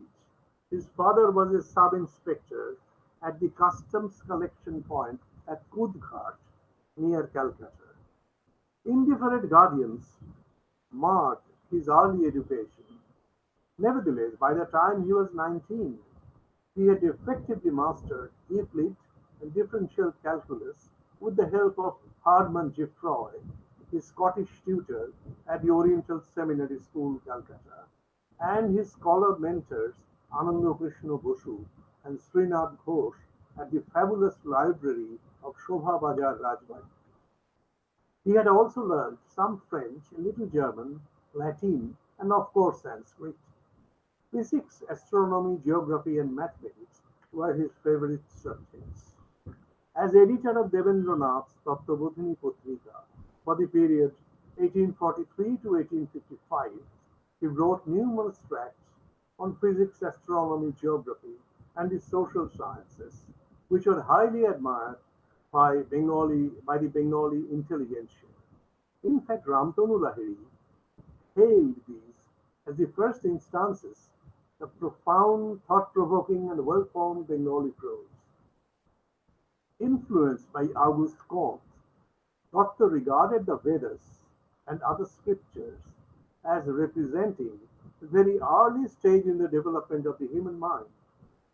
He could not accept the idea that the scriptures enshrined the direct spiritual experiences of the sages and should therefore be regarded as authoritative.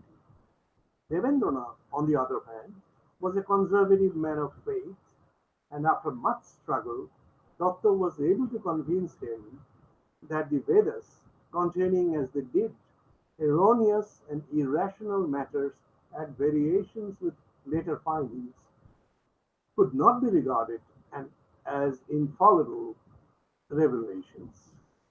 He was among the first to come out openly in support of Vidyasagar's widow remarriage campaign, despite the fact that his employer, that is Devendranath, was not very well disposed towards this campaign. Based on George Coombs' ideas, his Bajya Bostu Shohid Manav Prakritir Sambandha Vichar, that is on the relations of the human constitution with external objects, in 2 volumes, this book acted as the social, religious, and moral manifesto for the enlightened Bengali youth. It not only exposed the tyranny of the indigo planters, but also wrote hard-hitting and factual essays against the coercion, both economic and extra-economic, of Bengali landlords, laying bare their unholy collusion with the East India Company administration. However, he was also erroneously taken in by the pseudo-science of phrenology popularized by George Coombs. It was only after he had mastered Darwin that he could apparently get over his infatuation with this false science.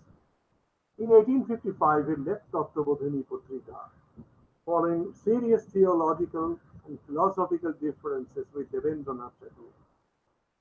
At the insistence of Iswar Chandra Vidyasagar, his friend and mentor, Datta joined as principal normal school in 1855.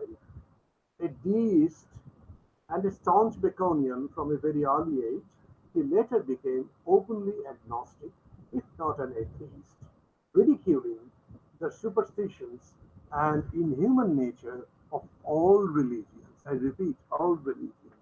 Ashis বাবু একটু disturb করছি। আশিস বাবু একটু মাইকের কাছে এসে বলতে পারেন, বা একটা হেডফোন যদি ইউজ করেন। না ঠিক আছে, আমি মাইকের কাছে গিয়ে বলছি। আমার মনে হয় এবার বোধহয় শোনা যাচ্ছে, একটু বেটার শোনা যাচ্ছে বোধহয়। He wrote, this is my translation of course, nothing can perhaps compare with the pain, manslaughter, and bloodletting caused by religion on earth, whether old or new, whether fading or rising. All religions have been nurtured and brought up on the knees of evil. The inbuilt quarrels between the Hindus and the Iranians have forever defiled the Vedas and the Avesta. One shudders at the memory of the Christian and the Muslim religious wars. As a result of the unending conflicts between the Hindus and the Buddhists, the latter, that is the Buddhists, were totally banished from India. The not too old Shaiva and Vaishnava sects are at loggerheads with each other, just as the Vedic communities of yore were in the olden days. Citing specific examples of intra-Vedic rivalry, Datta writes, in the Shatapatha Brahman, the Shukla Yajurvedis time and I'm sorry, in the Shatapat Brahman, the Shukla Yajurvedis time and again speak ill of the Krishna Yajurvedis. Similarly, the Samvedic Brahman pours venom on the Rig Vedic sages and on the persecution of the Buddhists by the Hindus. Datta scathingly wrote, there is ample evidence to prove that the Hindus had mercilessly persecuted the Buddhists. Saranath, near Varanasi, was a major seat of the Buddhists. This monastery of Saranath was constructed while the Buddha was still living. It came to house many Buddhist shrines, Buddha images, and it was a great seat of learning. That Sarnath had been totally demolished. So much ashes are now found around the place that it becomes apparent that the rabid anti-Buddhist Hindus had burned down everything in order to completely annihilate the Buddhists. King Sudharna had ordered his men to kill all Buddhists, young and old, from the Himalayas in the north down to the Setubandha Rameshwara in the south. Kill all those who do not worship. Retiring from public life, owing to a progressively crippling cerebral disease, he lived and died in 1886 in his village retreat at Baligram, Howrah. There he built up a geological museum and a botanical garden all on his own. On the walls of his study hung the portraits of Ram Mohan Rai, Isaac Newton, Charles Darwin, Thomas Henry Huxley, and John Stuart Mill. It is on record that the day the portrait of Newton was hung in his study, he rapturously remarked, this day my study has really been transformed into a veritable pantheon. He had plans to set up a research institute for studies in geology, the theory of evolution, botany, and the social sciences. Although illness prevented him from carrying out the program, he still managed to turn out his two-volume magnum opus, Bharatvarshiyo Upashak Sampradaya, the first volume in 1870 and the second in 1883. In the scholarly introductions to the two volumes, he presented a uniquely empiricist critique of all the Indian systems of philosophy.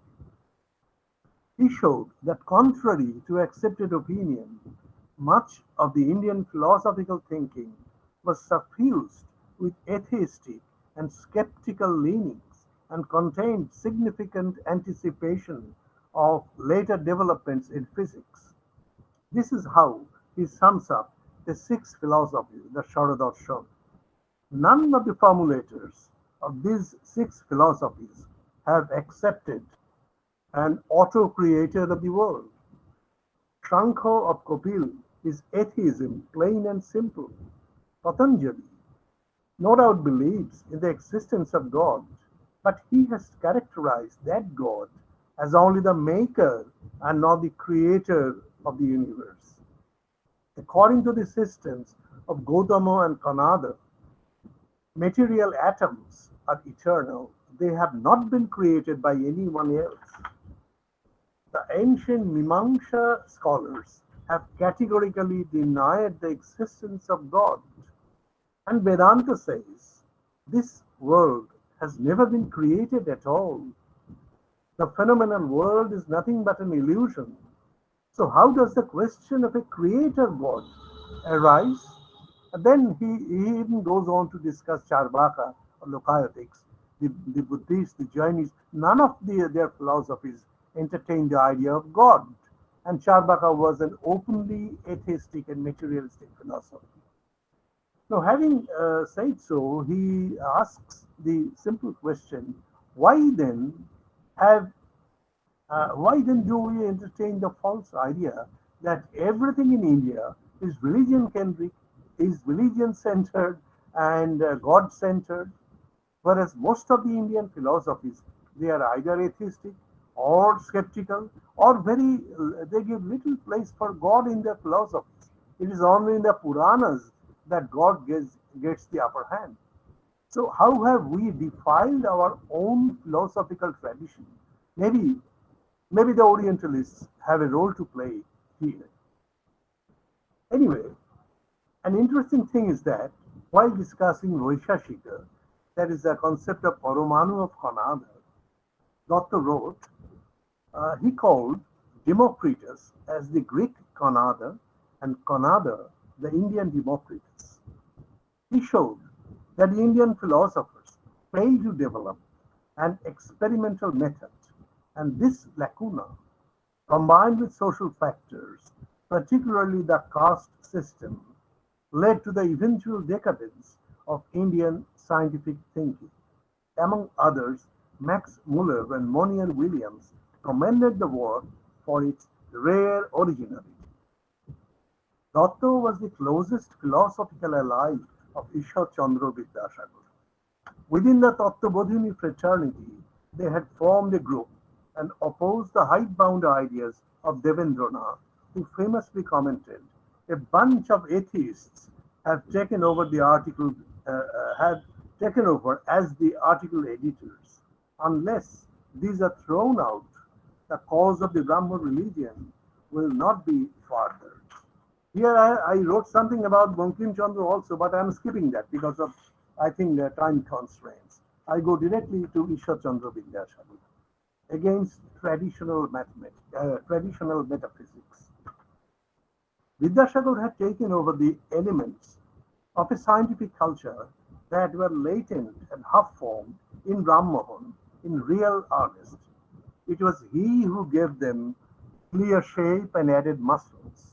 In this breathtaking battle against metaphysics, he too dug his battle posts in the same Baconian soil.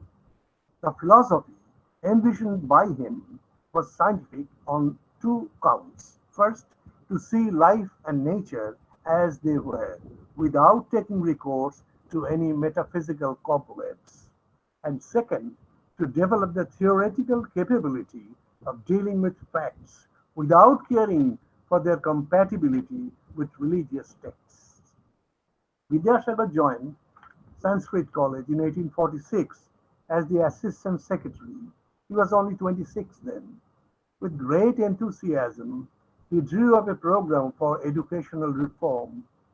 The tenor of that program was to develop, through the combination of high-grade Sanskrit and English knowledge, such a body of men who, I am quoting from the original English of Vidyasagar, who would be able to effect a concord between Western science and civilization and our mother tongue.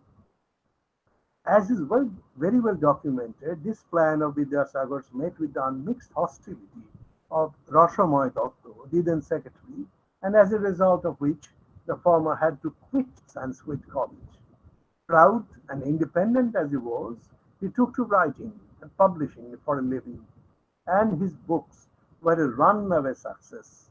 Among the books he wrote and published was one called Jivan Charit, that is Lives, in 1849. Whose life did he write? Those of 8 scientists, among whom there were Copernicus, Galileo, Herschel, and of course Newton. 2 years later, he published what was soon to become a classic, the Bodhodaya, the Dawning of Sense, written for children in a limpid prose that was also his creation.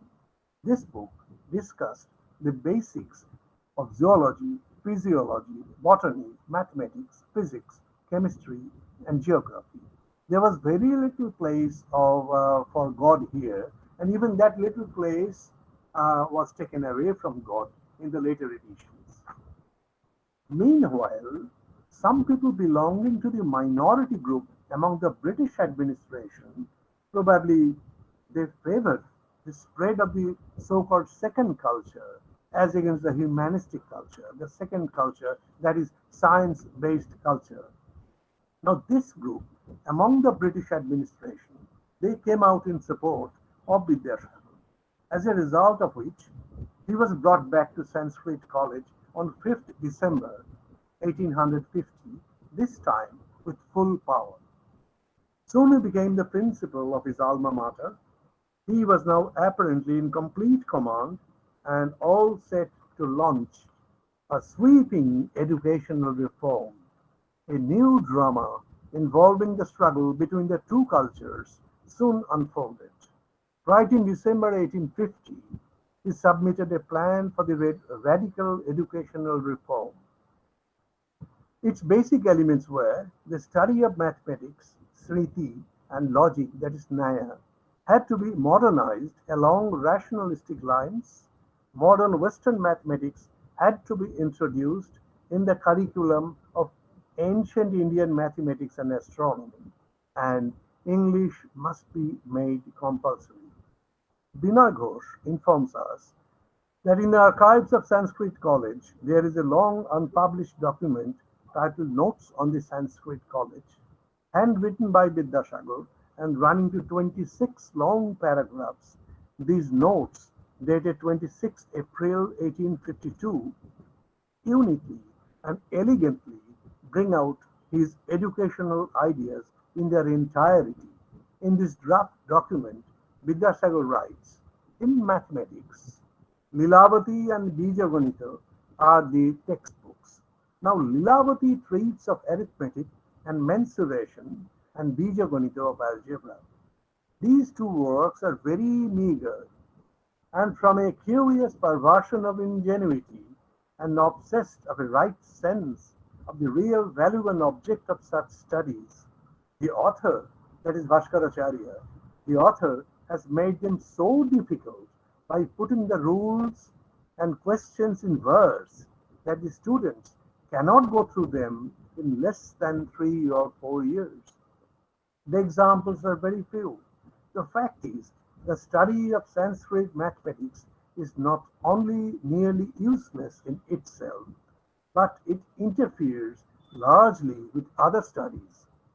Hence, the study of mathematics in Sanskrit should be discontinued. I wish to substitute the pursuit of it, that is Sanskrit mathematics, in English. Again, a little later, he explains why he considered knowledge of Western philosophy so essential for the Sanskrit students. Young men, thus educated, will be better able to expose the errors of ancient Hindu philosophy. Thus, he will be a judge for himself. His knowledge of European philosophy shall be to him an invaluable guide to the understanding of the merits of different systems. In his typically practical fashion, he also envisaged that in the process, the student, I'm quoting from his original English, the student will possess a stock of technical words already in some degree familiar to intelligent natives. Now, this led to a head-on confrontation between him and the men of the first culture, that is humanities. Dr. J.R. Ballantyne, the principal of the Benares Sanskrit College and a famous Orientalist, he was commissioned to give the specialist's opinion about Vidyasagar's proposed reform. In 1853, he came down to Calcutta and within a short span of time presented a long report before the Education Council. He vehemently opposed the idea of making English compulsory for students of Sanskrit. See the irony. A British, he is opposing the introduction of English, and Vidyasagar is staunchly supporting it. Ballantyne said the simultaneous study of Sanskrit and English would lead to the illusion of a double truth in the student's mind. He alleged that this had indeed been his experience at Benares. He stated that at the Calcutta Sanskrit College, the students were studying both English and Sanskrit, but it was left to themselves to decide whether the two differed and where the decide where the two differed and where they concurred. He found that the students were not discerning enough in this regard. In order that they develop this acumen, he recommended the introduction of some extracurricular books. Now, apparently, this was quite innocuous, but actually, it was the manifestation of a serious conflict between the two cultures. Ballantyne was an Orientalist par excellence, a representative of the classical humanist school, and an Orientalist. For him, the East was the typical seat of spiritual mist. On the other hand, Vidyasagar's mission was to liberate his motherland from that miasma, and no wonder he fought Ballantyne tooth and nail. Ballantyne had said that John Stuart Mill's logic, the book, was too expensive and too difficult for the Bengali students. So it was better that they learn Mill from an inexpensive, concise edition edited by Ballantyne himself. Vidyasagar's riposte was, however difficult it might be, the students must learn Mill's logic firsthand from Mill himself. As for the expense, his wry comment was, our students are now in the habit of purchasing standard books at high prices, so we need not be deterred from the adoption of this great work. Another significant recommendation of Ballantyne's was the introduction of George Berkeley's philosophy in the English class. Vidyasagar immediately saw that this was nothing but reinforcing Mayavad through the back door. For Bishop Berkeley's philosophy was in a sense of a piece with Shankaracharya's Mayavad. Both believed that the phenomenal world was unreal. Reality, in Berkeley's view, resided only in God's mind, the phrase made famous by Stephen Hawking. Reality resided only in God's mind. Vidyasagar White was quite unambiguous in his assessment of this philosophy. He wrote, with regard to Bishop Berkeley's book, I beg leave to remark that the introduction of it as a class book would beget more mischief than advantage. Why? He explains. It has arrived at similar or identical conclusions with the Vedanta or Sankhya. When? When by the perusal of that book, that is Berkeley's book, the Hindu students of Sanskrit College will find that the theories advanced by the Sankhya and Vedanta system are corroborated by a philosopher of Europe. Their reverence for these two systems may increase instead of diminishing, and he wanted that it should diminish. Vidyasagar was convinced that more than anything else, it was Shankara's philosophy, Mayavad, reinforced by the practices of Hinduism, that had caused the Hindu mind to drift away from seeing and judging the world through the scientific eye. As for the curious allegation that simultaneous study of English and Sanskrit would create a schizophrenic illusion of double truth in the student's mind, Vidyasagar wrote, truth is if properly studied. To believe that truth is double is but the effect of an imperfect perception of the truth itself. It must be considered a singular circumstance if an intelligent student cannot perceive identity of truths where there is real identity. The reason could be either that they could not comprehend the subject with sufficient clarity, or that they were unable to express themselves properly in English. In this context, however, he made certain terse comments that clearly brought out the famously outspoken character of the man. He writes his own English. It must be confessed, however, that there are many passages in Hindu philosophy which cannot be rendered into English with ease and sufficient intelligibility, only because there is nothing substantial in them.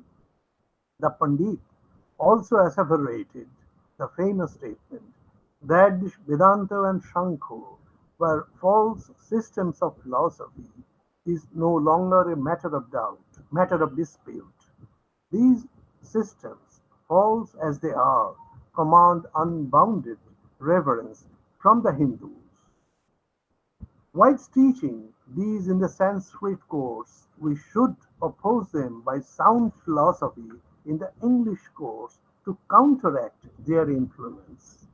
Vidyasagar was, however, under no illusion as to the automatic ethical and intellectual superiority of atheists over believers and vice versa. He used to make fun and say, "How can I, who know nothing about God, lecture somebody on God?"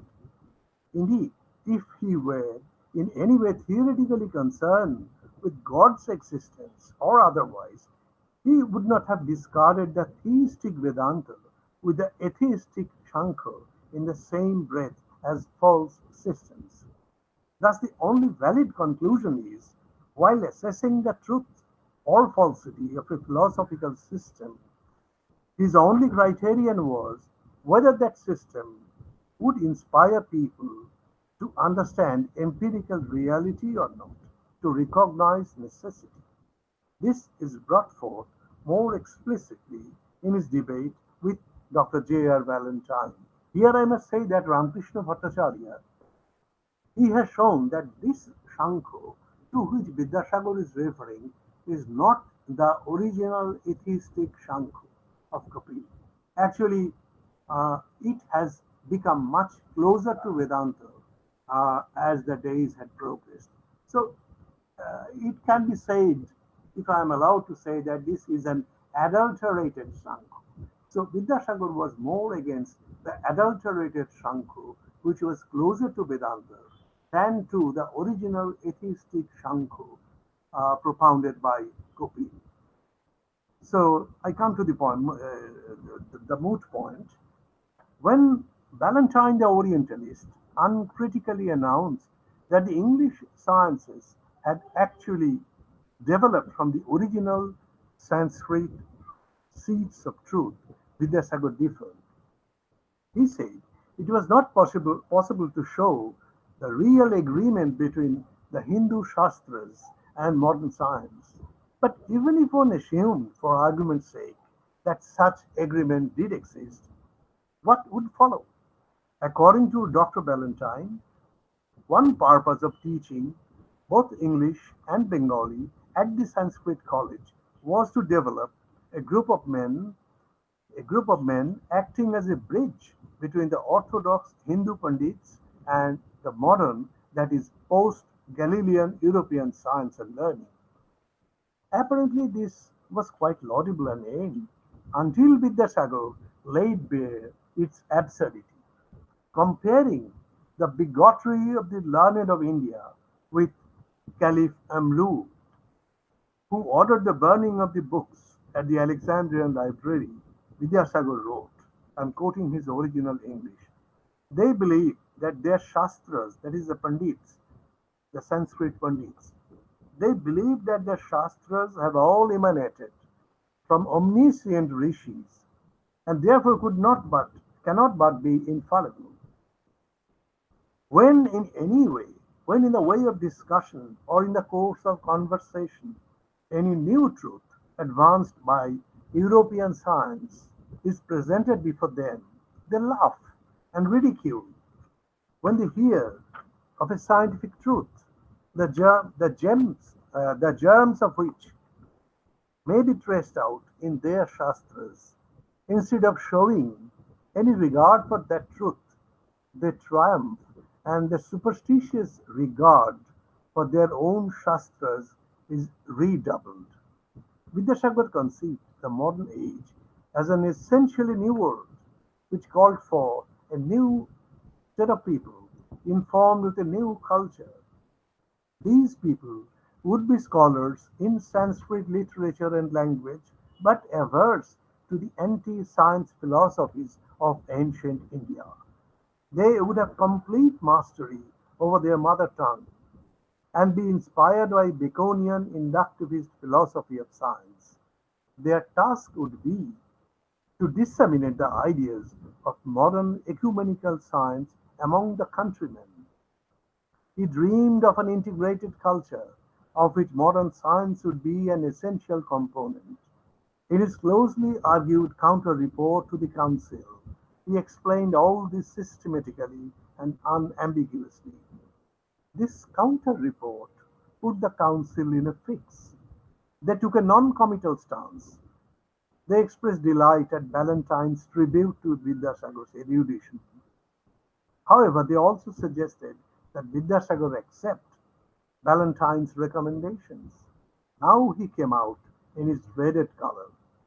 In a letter dated October 5, 1853, he once again clarified his stand by reiterating that his aim was to bring up a band of young men who would disseminate reasonable and scientifically correct facts among the masses in their mother tongue. In a tone of bitter ridicule, he said that this was more than hitherto been possible to accomplish through the instrumentality of the educated clever of any of your colleges, whether English or Oriental. This is a momentous statement, I think. Educated clever. He cancelled the books recommended by Ballantyne, but agreed to introduce an edition of Bacon's Novum Organum, edited by the same Ballantyne. Thus, he stood his ground. Now I come to the conclusion.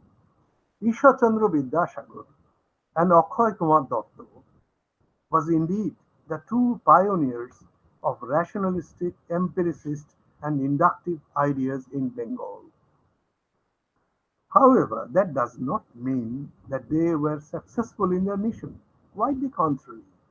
Utterly disillusioned, Vidyasagar resigned from government service in 1858 and organized the Metropolitan Educational Complex, which followed the Calcutta University syllabus faithfully, although efficiently. And Datta, Akhoy Kumar Datta, crippled by a progressively disabling disease, became a recluse, known for his famous textbooks, but for little else. His great attempt at reinterpreting Indian philosophy and understanding the history of science in India was taken up only by a minuscule minority, among whom Prafulla Chandra Rai, Rajendranath Shil, Manobendranath Rai, Devi Prasad Chattopadhyay, and Samarendranath Sen deserve special mention. The rising tide of neo-Hindu revivalism was soon to engulf their valiant efforts at creating a rationalistic culture.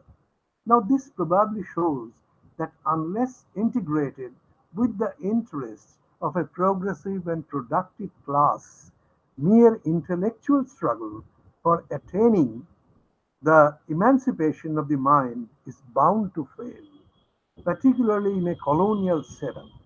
Nevertheless, this failure itself holds invaluable lessons for the future. Thank you very much.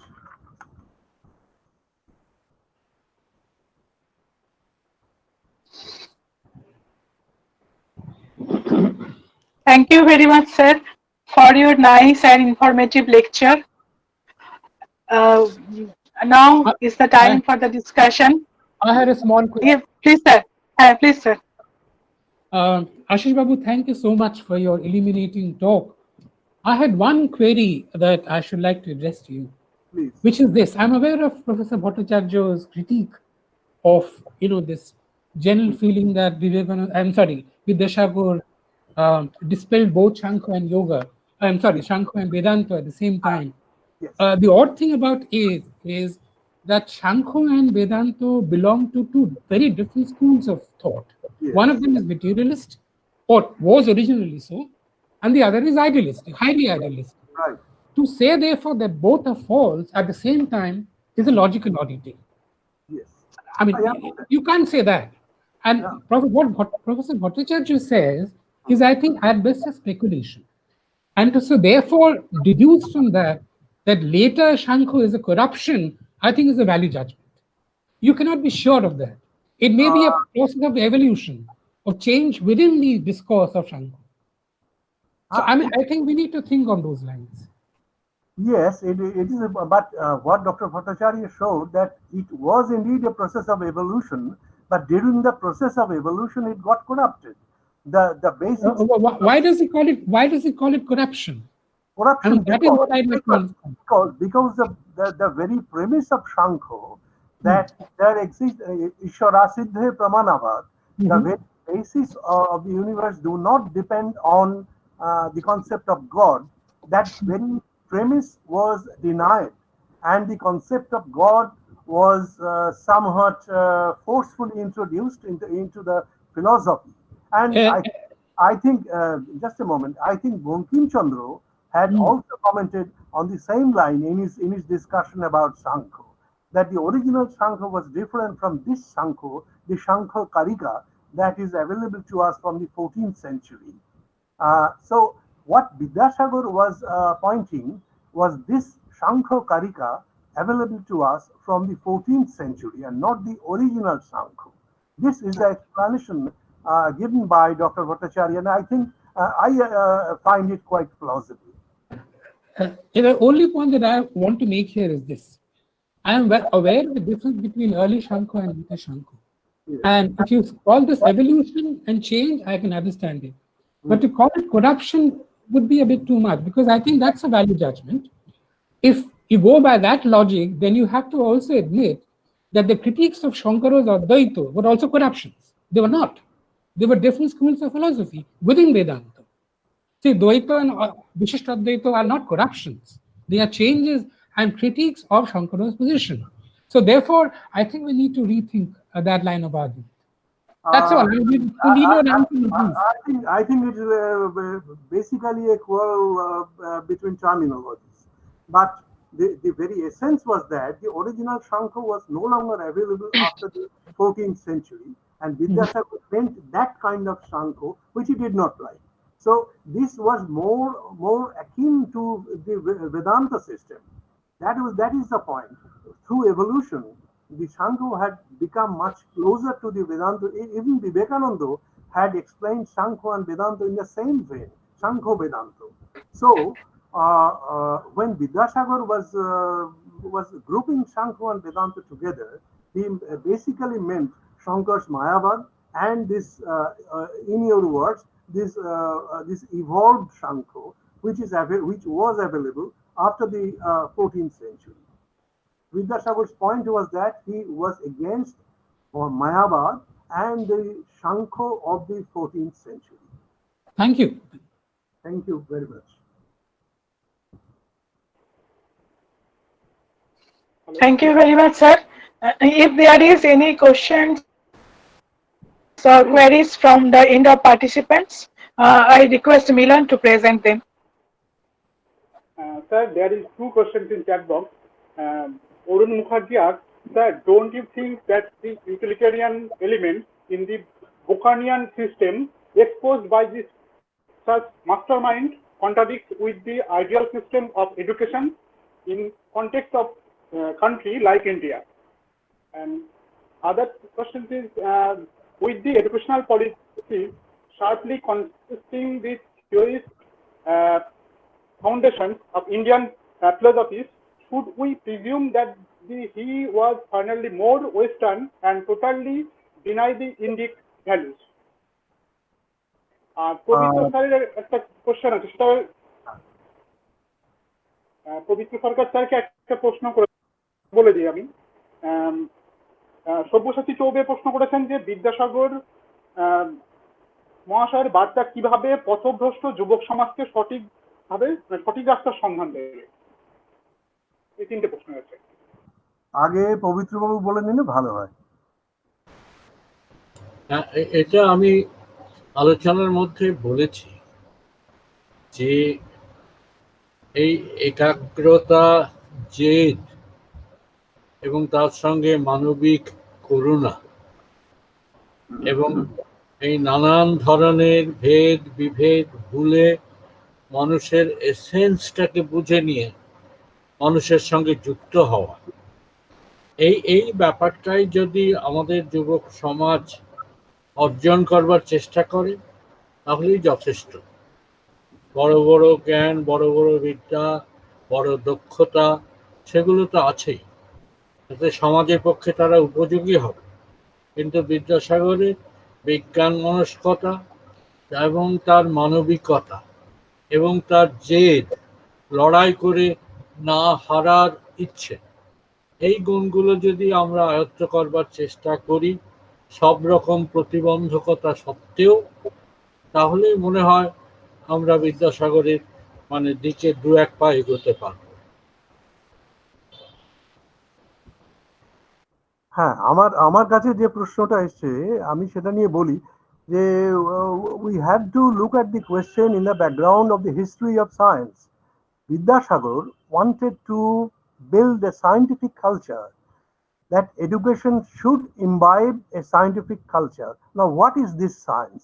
We did not know what modern science is. We came in touch with modern science when the British came. It is European. This science was studied in Europe. So, if we have to acclimatize ourselves with this new kind of thinking, this new kind of science, we have to change our mindset. So, to call it merely Western is not right. We have to develop a scientific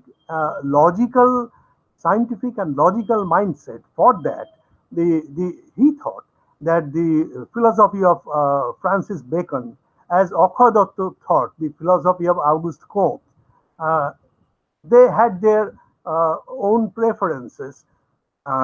For I think, considering that particular age, there was nothing wrong in it. Now, of course, we have discovered many flaws in Auguste Comte. We have discovered many flaws in Francis Bacon, particularly his knowledge is power slogan. But in those days, in India, particularly in colonial India, they were progressive slogans. And with these slogans in the forefront, Vidyasagar tried to build up a scientific and logical makeup in the minds of the Indians who were mostly imbibed with Shankara's Mayavad and other idealistic philosophies. If you have to come out of the idealistic philosophies, go towards materialism and appreciate the scientific logic, you have to get rid of those bag and baggage. That was the philosophy of Vidyasagar. I find it extremely laudable given the time.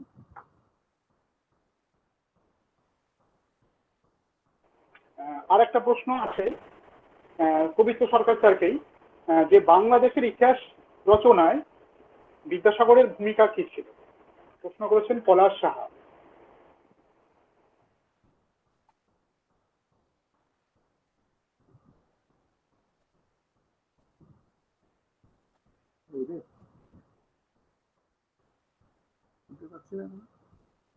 Sir আপনি mute আছেন বোধহয়। হ্যাঁ, martial সাহেবের বাংলাদেশের ইতিহাস তিনি অনুবাদ করেছিলেন, কিন্তু নিজে কোনো ইতিহাস রচনা করেছিলেন বলে আমি জানি না। এটা হয়তো শক্তি সাধন বাবা বলতে পারে। বাংলাদেশের এক একজনের এক একটা কাজ। বিদ্যাসাগর এর ইতিহাস রচনার প্রবণতা বিদ্যাসাগরের ছিল না, সমসাময়িকতার সঙ্গেই তার যোগটা বেশি ছিল এই সময়। অবশ্যই তিনি আমাদের চিন্তাকে বিস্তার করেছেন, তিনি সময়ের দিক থেকে আমাদের প্রাচীন ভারতে নিয়ে গেছেন, আর কালের দিক থেকে আমাদের ভারতের বাইরে ইউরোপের আধুনিক চিন্তায় নিয়ে গেছেন। টাইম স্পেসের দিক থেকে বিদ্যাসাগরের পৃথিবীর ইতিহাসের সঙ্গে যোগাযোগ ছিল প্রাচীন আধুনিক, কিন্তু বাংলাদেশের ইতিহাস আলাদা করে তিনি রচনা করেছিলেন এটা আমরা জানি না।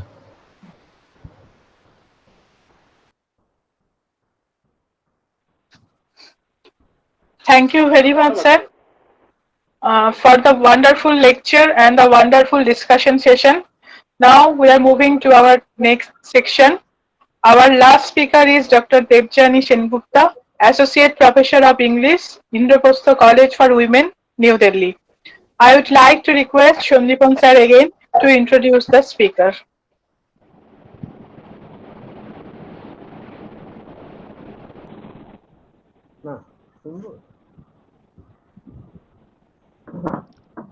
It's again my pleasure and privilege to introduce our last speaker in our two-day national level webinar. Dr. Debjani Sengupta teaches English at the Indraprastha College, New Delhi, Indraprastha College for Girls, New Delhi. And she's an acclaimed scholar in the field of 19th century studies and especially also partition literature. She has written books and articles in both languages on partition literature. And I should add that she is a great friend of mine. I am honored to have her as a friend. So with these few words, I hand over to Dr. Debjani Sengupta. Good morning, everybody. Am I audible? Am I audible? Yes, ma'am. You're audible, ma'am. Okay, all right. So thank you very much for a most generous introduction, Sandipan Babu. Let me begin by putting on record my deep gratitude to Dr. Pradeep Kumar Maiti, the principal of Ananda Mohan College, to Dr. Joyita Banerjee, the convener of the seminar committee, Dr. Sandipan Sen, who is the IQAC convener, and Shri Debashish Rai Chaudhary, who is the head of the English department, for calling me and on being on the same panel with Shri Pavitra Sarkar and Shri Ashish Lahiri. I must also thank them for laying the ground to what I will be speaking today. So they have done half my work. So I will take off from some of the things that they have been discussing. And I will also be talking about Vidyasagar's Bohu Bibahu, the text, 1871 text. So my presentation will be very briefly in two parts. The first part will try to grapple with the larger question of why women's emancipation of a kind, of course not women's emancipation as we know it in the modern age, but women's emancipation of a kind came to occupy central position in the concerns of 19th century Bengali intelligentsia. And this part will set out to look at some of the social and economic contexts under colonialism that gives rise to debates on widow remarriage or polygamy or child marriage or age of consent. You know, these are very important questions, and I think all these questions are very interlinked, you know, when we come to the Bengali intelligentsia's public sphere. And the second part of my talk will focus on, of course, on the text, Vidyasagar's Bohu Bibahu Rohit Hawa Uchit Kina, and I will be talking exclusively of that text. Where in this text, where I see he is undertaking an extensive and polemical exegesis on the Kulin practice of polygamy. And I find this text very interesting for various reasons, and I will talk about it. I am, of course, very happy to take questions because I will be discussing some of the issues which may be controversial. But I think I am extremely thankful to Ananda Mohan College for actually organizing this webinar, because it is a very timely reminder that Vidyasagar has to be re-evaluated and re-looked at, and his lessons, as Pavitra Babu mentioned very lucidly, his lessons are absolutely very, very important for us today, when India is standing at the juncture of the rise of religious nationalism. So it's very important for us to understand that critical modernity which infuses so many of his actions and so many of his texts. Now, very briefly, I mean, this is something that, you know, many scholars and many academics and many historians, very famous names, have written about. So I'll just touch briefly on some of the issues. So it is not surprising that in the 19th century, the question of women's amelioration of her social and marital condition come not from women but from men. And it's a very interesting phenomenon. That the first clarion calls are being given by men, of course, because of the access to education and writing. These conditions everybody knows about it. Although we do have from 1830s occasionally voices of women who are exhorting other women to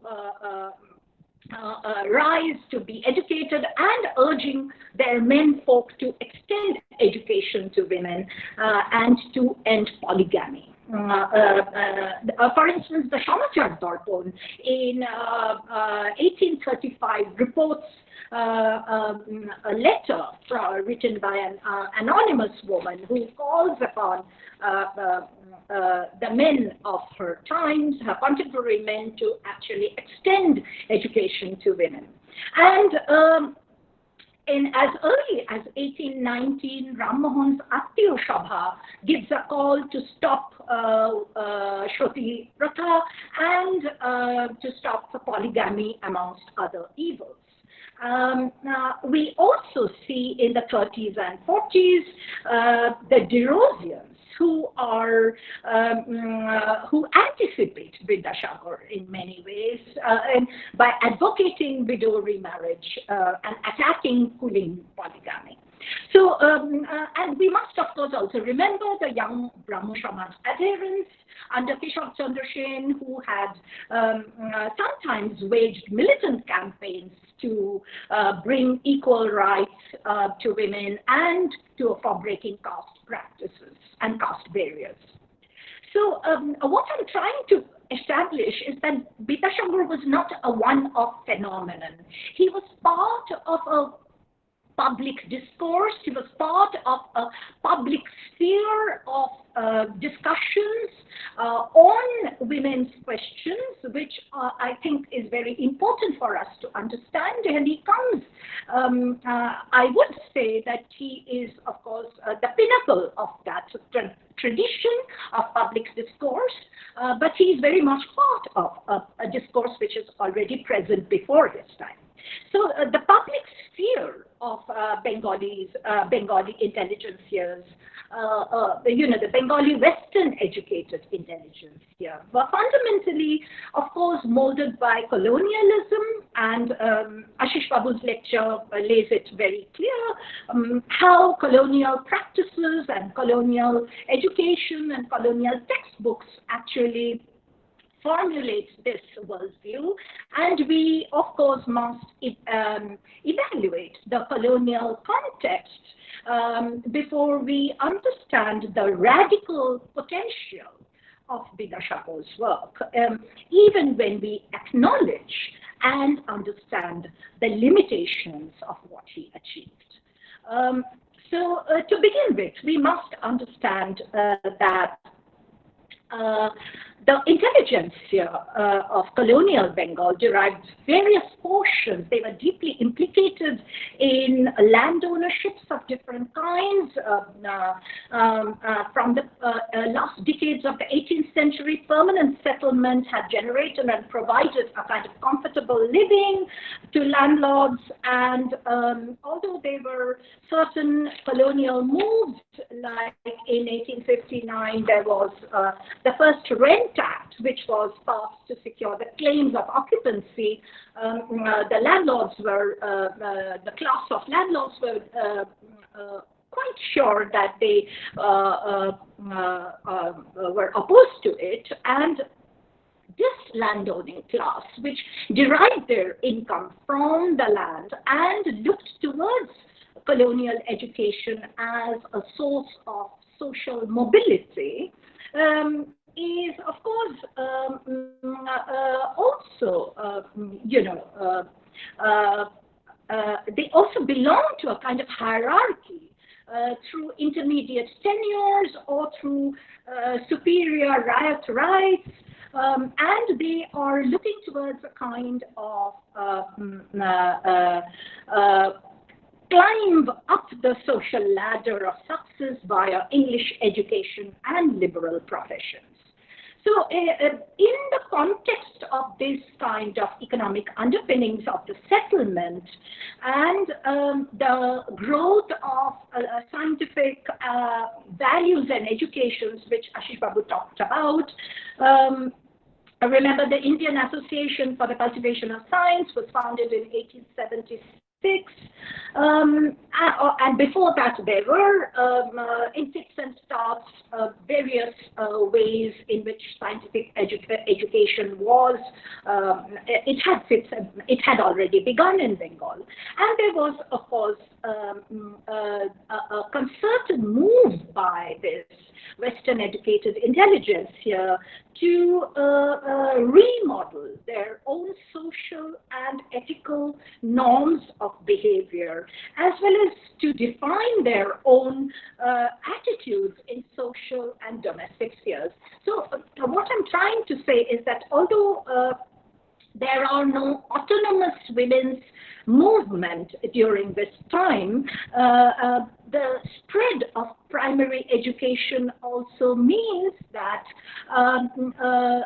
the whole aspect of adhinota, the whole aspect of being a colonized subject is slowly beginning to percolate amongst people, and it's not just the intelligentsia, but also the masses. And because of this idea of adhinota, the idea of taking a relook, and Partha Chatterjee, of course, has written extensively on how the inner and the outer domain of existence actually coalesce and come to inform the way in which this intelligentsia is to look at themselves and to refashion themselves. So, so the efforts at education also meant that the educational push was to a certain extent given in a limited and in a controlled manner to the emancipation of wives and daughters, and this becomes a kind of personal necessity, and this is beautifully portrayed, a very ironic portrayal we find in Rabindranath's Kata, the short story Kata, where we see the husband requires his wife to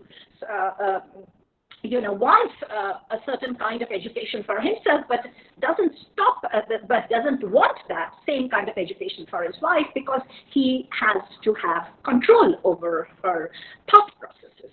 So there is a kind of push for female education. There is a push for female emancipation, but it is a certain controlled manner. It is in a limited and a very controlled manner. And of course, by 1860s, we see by the 1860s, we see a certain amount of women who are coming and raising their voices against, the ways, the practices of Hindu marriages, or the fact that they do not have education. Or, for instance, in 1863, Kailash Pashini Devi,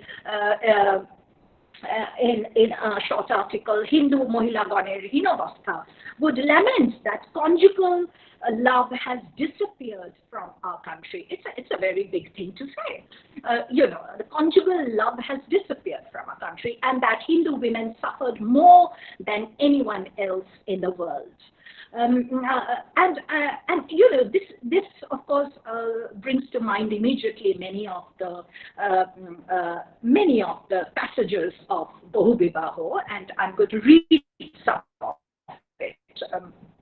So what I'm trying to say is that even women were beginning to talk about the pain of patriarchality, and which were compounded by social evils like polygamy and a strict regimen for widows, and all these caste injunctions resulted in a number of cases of women, women undertaking elopement, or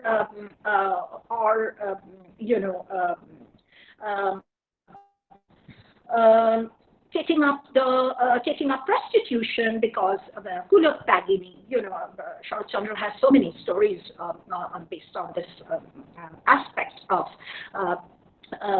women who have deliberately sort of left their caste identity. And Shodipan sends a wonderful essay on Kaulino Pratha Bangali Samaja Potita Vritti. It puts this very clearly.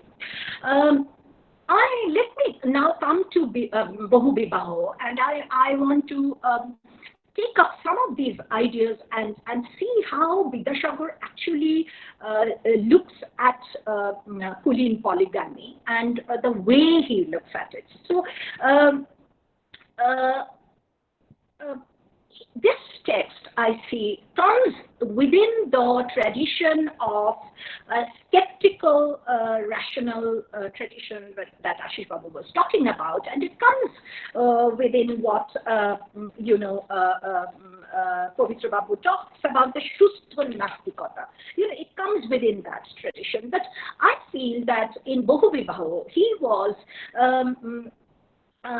talking about a few more other things which are very, very interesting.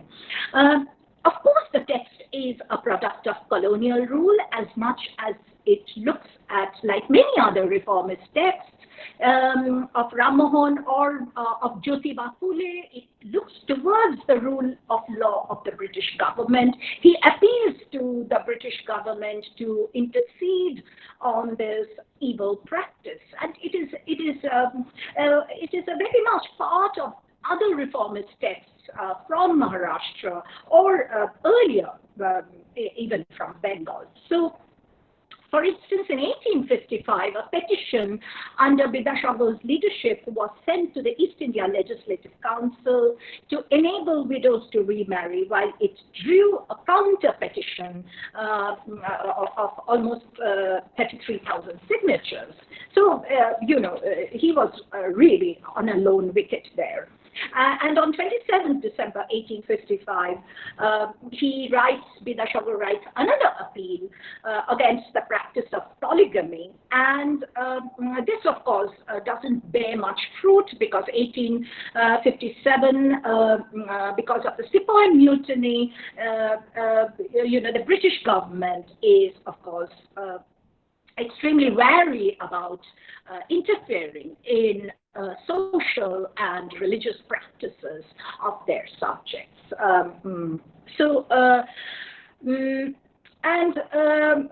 this reluctance, of course, is as late as 1886 in the Home Department papers. We have on infant marriage and enforced widowhood. We have the Legislative Council saying, and I'm quoting.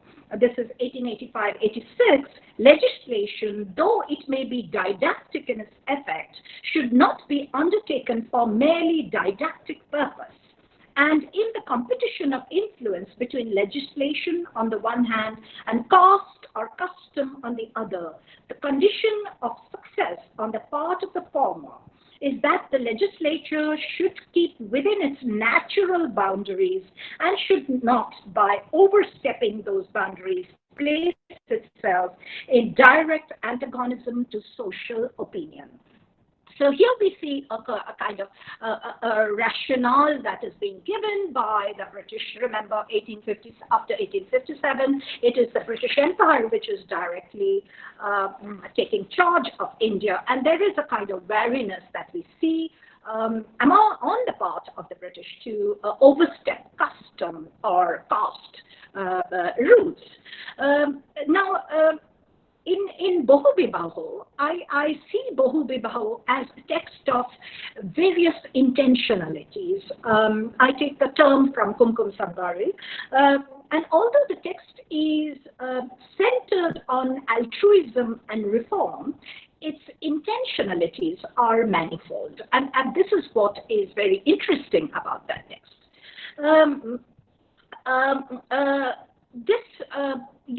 The text actually produces a certain kind of subalternity, which is both an aspect of the narrative as well as ideology, the ideology of the text.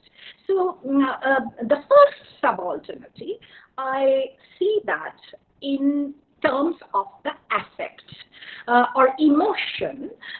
This subalternity is located in the affect or emotion that many biographers and his own Jibon Charit, although it's very short, talks about it. This affect, this emotional correspondence that Vidyasagar has to the terrible condition of women in his society. And I'm reading a little section from his Jibon Charit, marvelous section, where he talks of Raimoni. আমি স্ত্রী জাতির পক্ষপাতী বলিয়া অনেকে নির্দেশ করিয়া থাকেন। আমার বোধ হয় সে নির্দেশ অসঙ্গত নহে। যে ব্যক্তি রাইমনির স্নেহ, দয়া, সৌজন্য প্রভৃতি প্রত্যক্ষ করিয়াছে এবং এই সমস্ত সদ্গুণের ফলভোগী হইয়াছে, সে যদি স্ত্রীজাতির পক্ষপাতী না হয়, তাহা হইলে তাহার তুল্য কৃতঘ্ন পামর ভূমণ্ডলে নাই। Now, I see this radical autobiographical component, an element of early feminization that began with his own family, his closeness to his own mother, but in his life, his various encounters with suffering women whose deprivation moved and shaped his spirit. So I see this feminization not, of course, as a biological term, but I see this feminization as a cultural and political act. And this understanding of the other gender, we have talked about how, he is extremely non-communal in his approach. He is extremely always trying to batter against caste restrictions. But I find his understanding of women, who is considered, the other gender, is very significant aspect of his writings and of his character. And in normal terms, we are always talking of Vidyasagar as Purush Shingho, this very Danpite, Pabitra Babu talked about this Danpite aspect of his character, but numerous anecdotal and historical narratives have asserted how he was so soft hearted, and he was extremely compassionate, and he would easily be moved towards a kind of radical kindness. I see this a very radical kind of kindness about. But this is not just daya. This is not just a manifestation of daya or compassion, but I see this as a kind of subalternity that enables Vidyasagar to understand, to undergo a kind of personal as well as professional obstacles, and to rail against professional obstacles in his campaigns for women. So affect is not just a strategy in his texts. It is not just as an ideology in the text. It is also taken up as a narrative strategy in Bahu Vivaho. And I'm going to come to that now. So, for instance, Bahu Vivaho has numerous examples, and I'm going to read just two passages from there that talks of this radical potential of this subalternity. It is a deeply subversive text, I find, that uses the Shastras to rationally dispute the Kulin practice of polygamy. And he says, এই হতভাগা নারীদিগকে তাহাদের যন্ত্রণার বিষয় চিন্তা করিলে হৃদয় বিদীর্ণ হইয়া যায়, এবং যেহেতু তাহাদিগকে এই সমস্ত দুঃসহ ক্লেশ ও যন্ত্রণা ভোগ করিতে হইতেছে, তাহা বিবেচনা করিয়া দেখিলে মনুষ্য জাতির উপর অত্যন্ত অশ্রদ্ধা জন্মে। এক পক্ষের অমূলক অকিঞ্চিৎকর গৌরব লাভ লোভ, অপর পক্ষের কিঞ্চিত অর্থ লাভ লোভ সমস্ত অনর্থের মূল কারণ। So, he is putting that affect, that radical way in which he can identify with the terrible condition of women. He's putting that into his narrative strategy as well. So this strategy is, of course, a kind of, Bahu Vivaho has lots of examples of this emotional and a very direct, hard-hitting sentences, which can be compared to the very rational, ordered, shastric quotes, and the shastric knowledge that he puts in the text.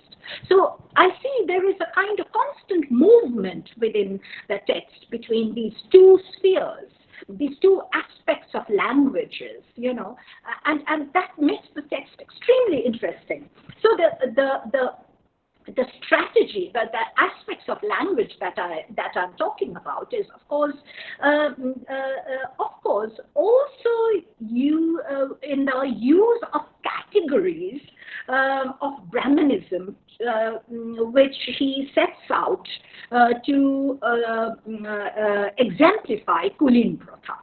So in this, he is, of course, aided by his formidable readings of the Hindu religious texts, but this exegesis has a very interesting point. Vidyasagar is actually using many of colonial tools of categorization, which is, of course, we know which are used in census readings, for instance, to attack a contemporary practice that takes place in the emotional and domestic realm. So what is interesting is that he uses a very colonial aspect of categorization as a tool, and then puts it to look at and uses it to look at something which is considered to be belonging to the interior realm or the private realm or the marital realm of the subject. So he gives us, for instance, Bahu Vivaho, at the end he gives us this list of long list of Kulin Brahmins who have committed polygamy, and the list belongs, of course, only from Hooghly. The list begins with Bholanath Bandyopadhyay, who, by the time he was 55, had 80 marriages. So, what does it do with actually putting this list out? You know, apart from the very obvious, the obvious element of naming and shaming, I think the list does something more interesting. So it is sort of geographically lays out a kind of world of Kulinism, and the category of Kulinism in a ethnographical and anthropological sense. So he is actually mapping out the whole geographical reach and the dimension of how this terrible manner of polygamy has actually reached the nooks and crannies of Bengal.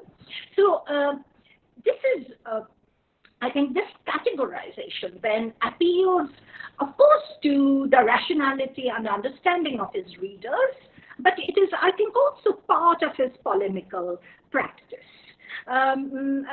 because it is in a society which, and everybody knows about it, how he was almost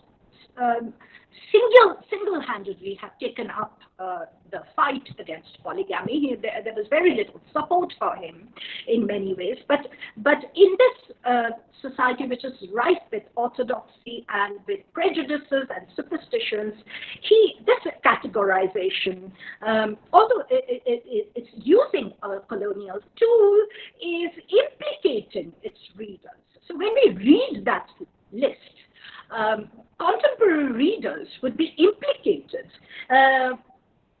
in a certain way in that list. And remember, the readers of this list would be mostly men. So in Bohubibaho, he says, এই হতভাগ্য দেশে পুরুষ জাতির নৃশংসতা, স্বার্থপরতা, অবিমিশ্রকারিতা প্রভৃতি দোষের আতিশয্য বশত স্ত্রী জাতির যে অবস্থা ঘটিয়াছে তাহার অন্যত্র কুত্রাপি লক্ষিত হয় না। So the implication of the male reader into the text is, of course, also implying a certain kind of radical refiguring of what is Desh.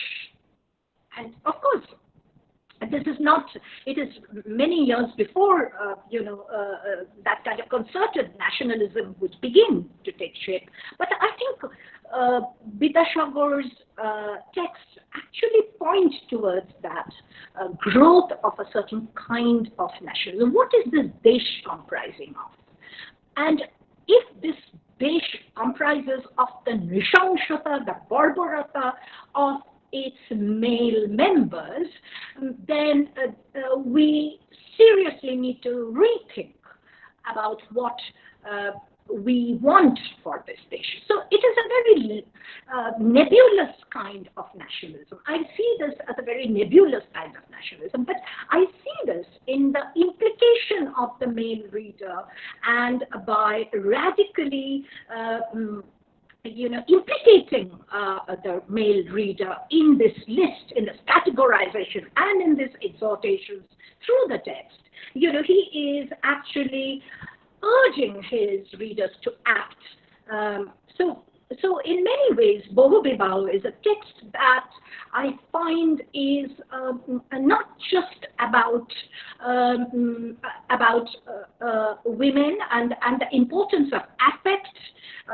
And when we talk about important issues like country, like marriage, like domesticity, of course, affect becomes very important, but it is, of course, ultimately a very radical look at contemporary society, and And because he puts this kind of affect as center stage to what he is saying, it becomes at one stroke, he puts himself, I think, a notch above his contemporaries.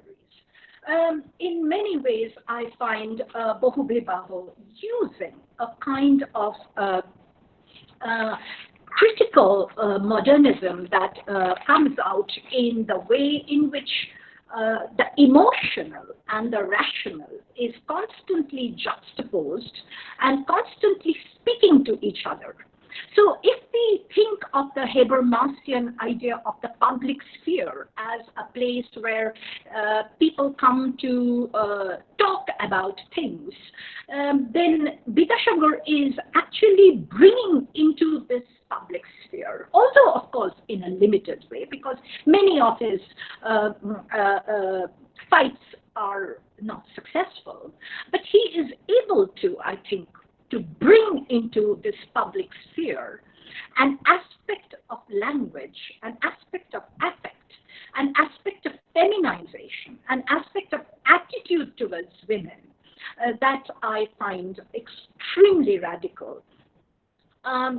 Now, many people would naturally think, and this question may come up in the audience's mind, that what about Ram Mohan? Ram Mohan was also writing about many of these evil practices, but in Vidyasagar, I find the question of affect to be more pronounced and therefore more radical. There is a kind of semiotic turn in Vidyasagar, which places emotion and the exegesis of emotion as the heart of his rational polemic against polygamy. So this core of Vidyasagar's writing is what interests me, and maybe I can even make a very large generalization to say that he is above many of the men who were forming this public sphere of his times, because of the way in which he attunes himself to a certain kind of semiotic, maternal world of affect, which then becomes an integral part of his writing. It becomes a narrative strategy in many of his writings, and certainly in Bohubibaho. Thank you very much for listening with such great attention. I'm happy to take questions.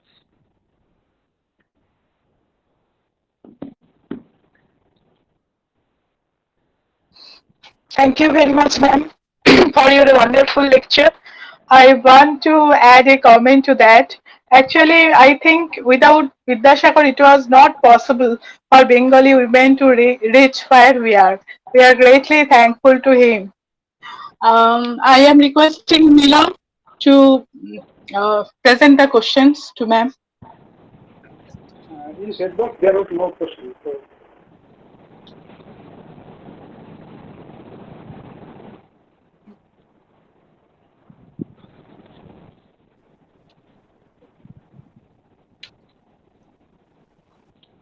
So is there any questions from our organizing committee or resource persons?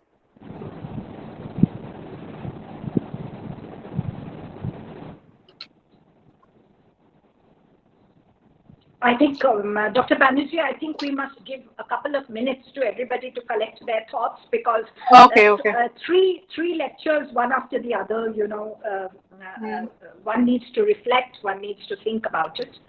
But I'm happy to wait. If there are some comments or some queries, I'm happy to wait. Okay, ma'am, thank you. Now we have reached at the last portion of our webinar. I hope you have all enjoyed and enlightened with these lectures of today's webinar, and the participants are requested to fill up the feedback form which have been shared with you, and you will get the certificates within 10 days. Now, I would like to request Professor Debashish Raichoudhury, the head of the Department of English, Ananda Mohan College, to deliver valedictory address on behalf of the organizing committee of this webinar. Thank you very much, Joyita. Thank you, Good sir. afternoon. We have arrived at the end of the two-day webinar on Vidyasagar. On behalf of Ananda Mohan College, I would like to express my gratitude to the seminar committee for organizing this event and to the principal, Dr. Pradeep Kumar Maiti, and the chairman of our governing body, uh, Dr. Korak Kanti Chaki, for supporting the efforts.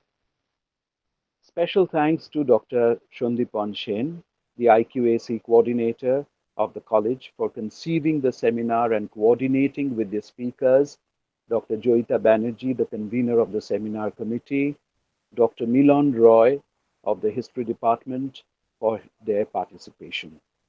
Usually, any commemorative event on the occasion of a bicentenary of an idol like Pandit Iswar Chandra Vidyasagar tends to turn out to be a routine adulatory exercise with a generous quota of eulogies and platitudes. The special characteristic of this webinar was that the speakers, by and large, avoided treading on that path.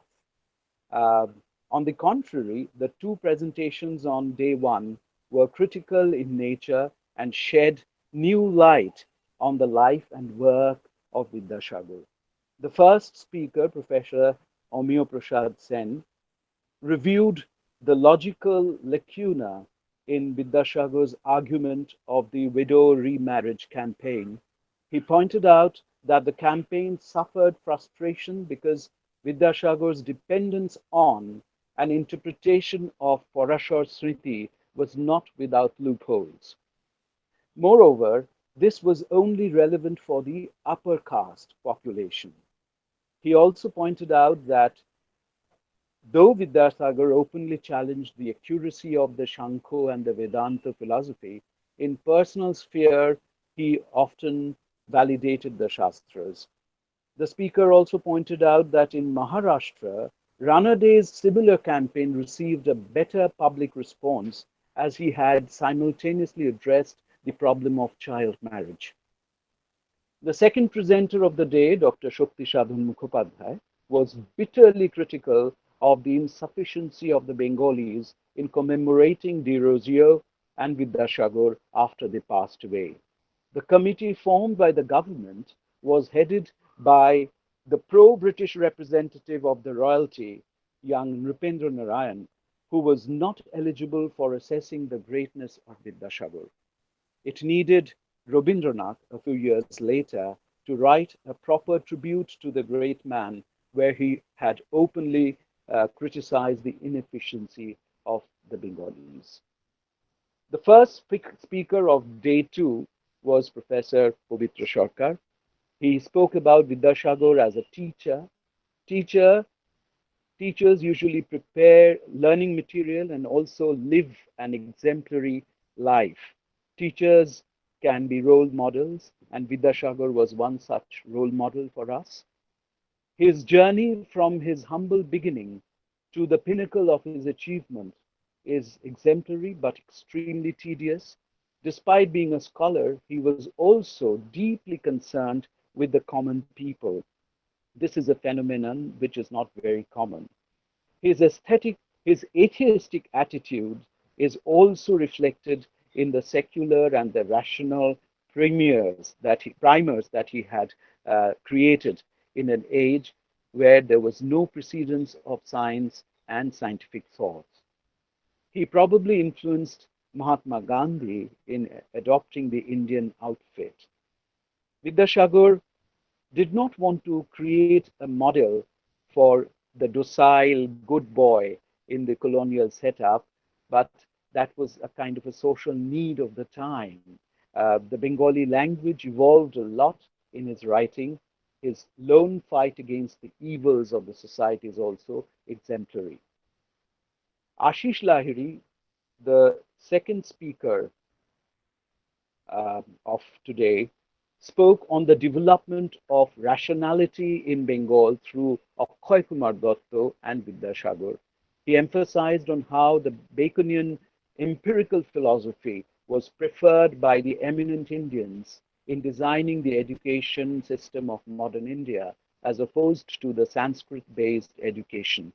He traced the thoughts of Ram Mohan, Akhoy Kumar Dotto, and Vidyasagar, who made it possible to introduce European rational scientific education system as opposed to the Sanskrit-based teachings replete with superstitions.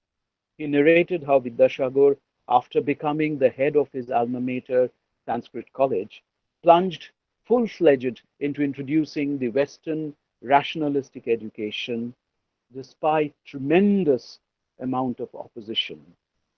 The last speaker of today, Dr. Debjani Sengupta, talked about the women's issues among the 19th century Western educated Bengali intelligentsia and the 1871 text of Vidyasagar on Bahu Bibaho.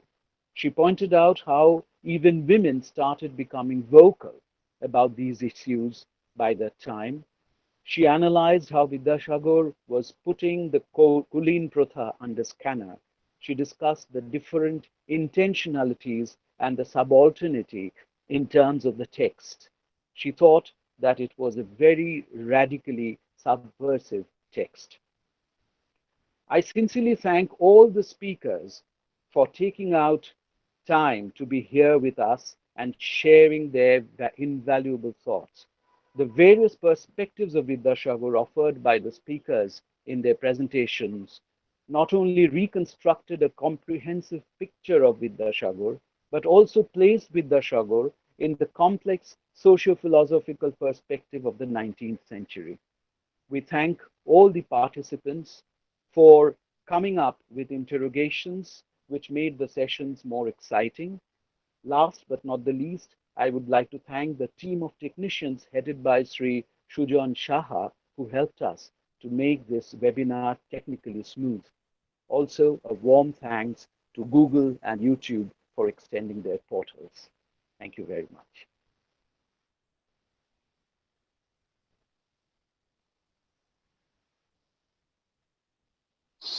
Now I am requesting our principal sir, Dr. Pradeep Kumar Maiti, to conclude the session.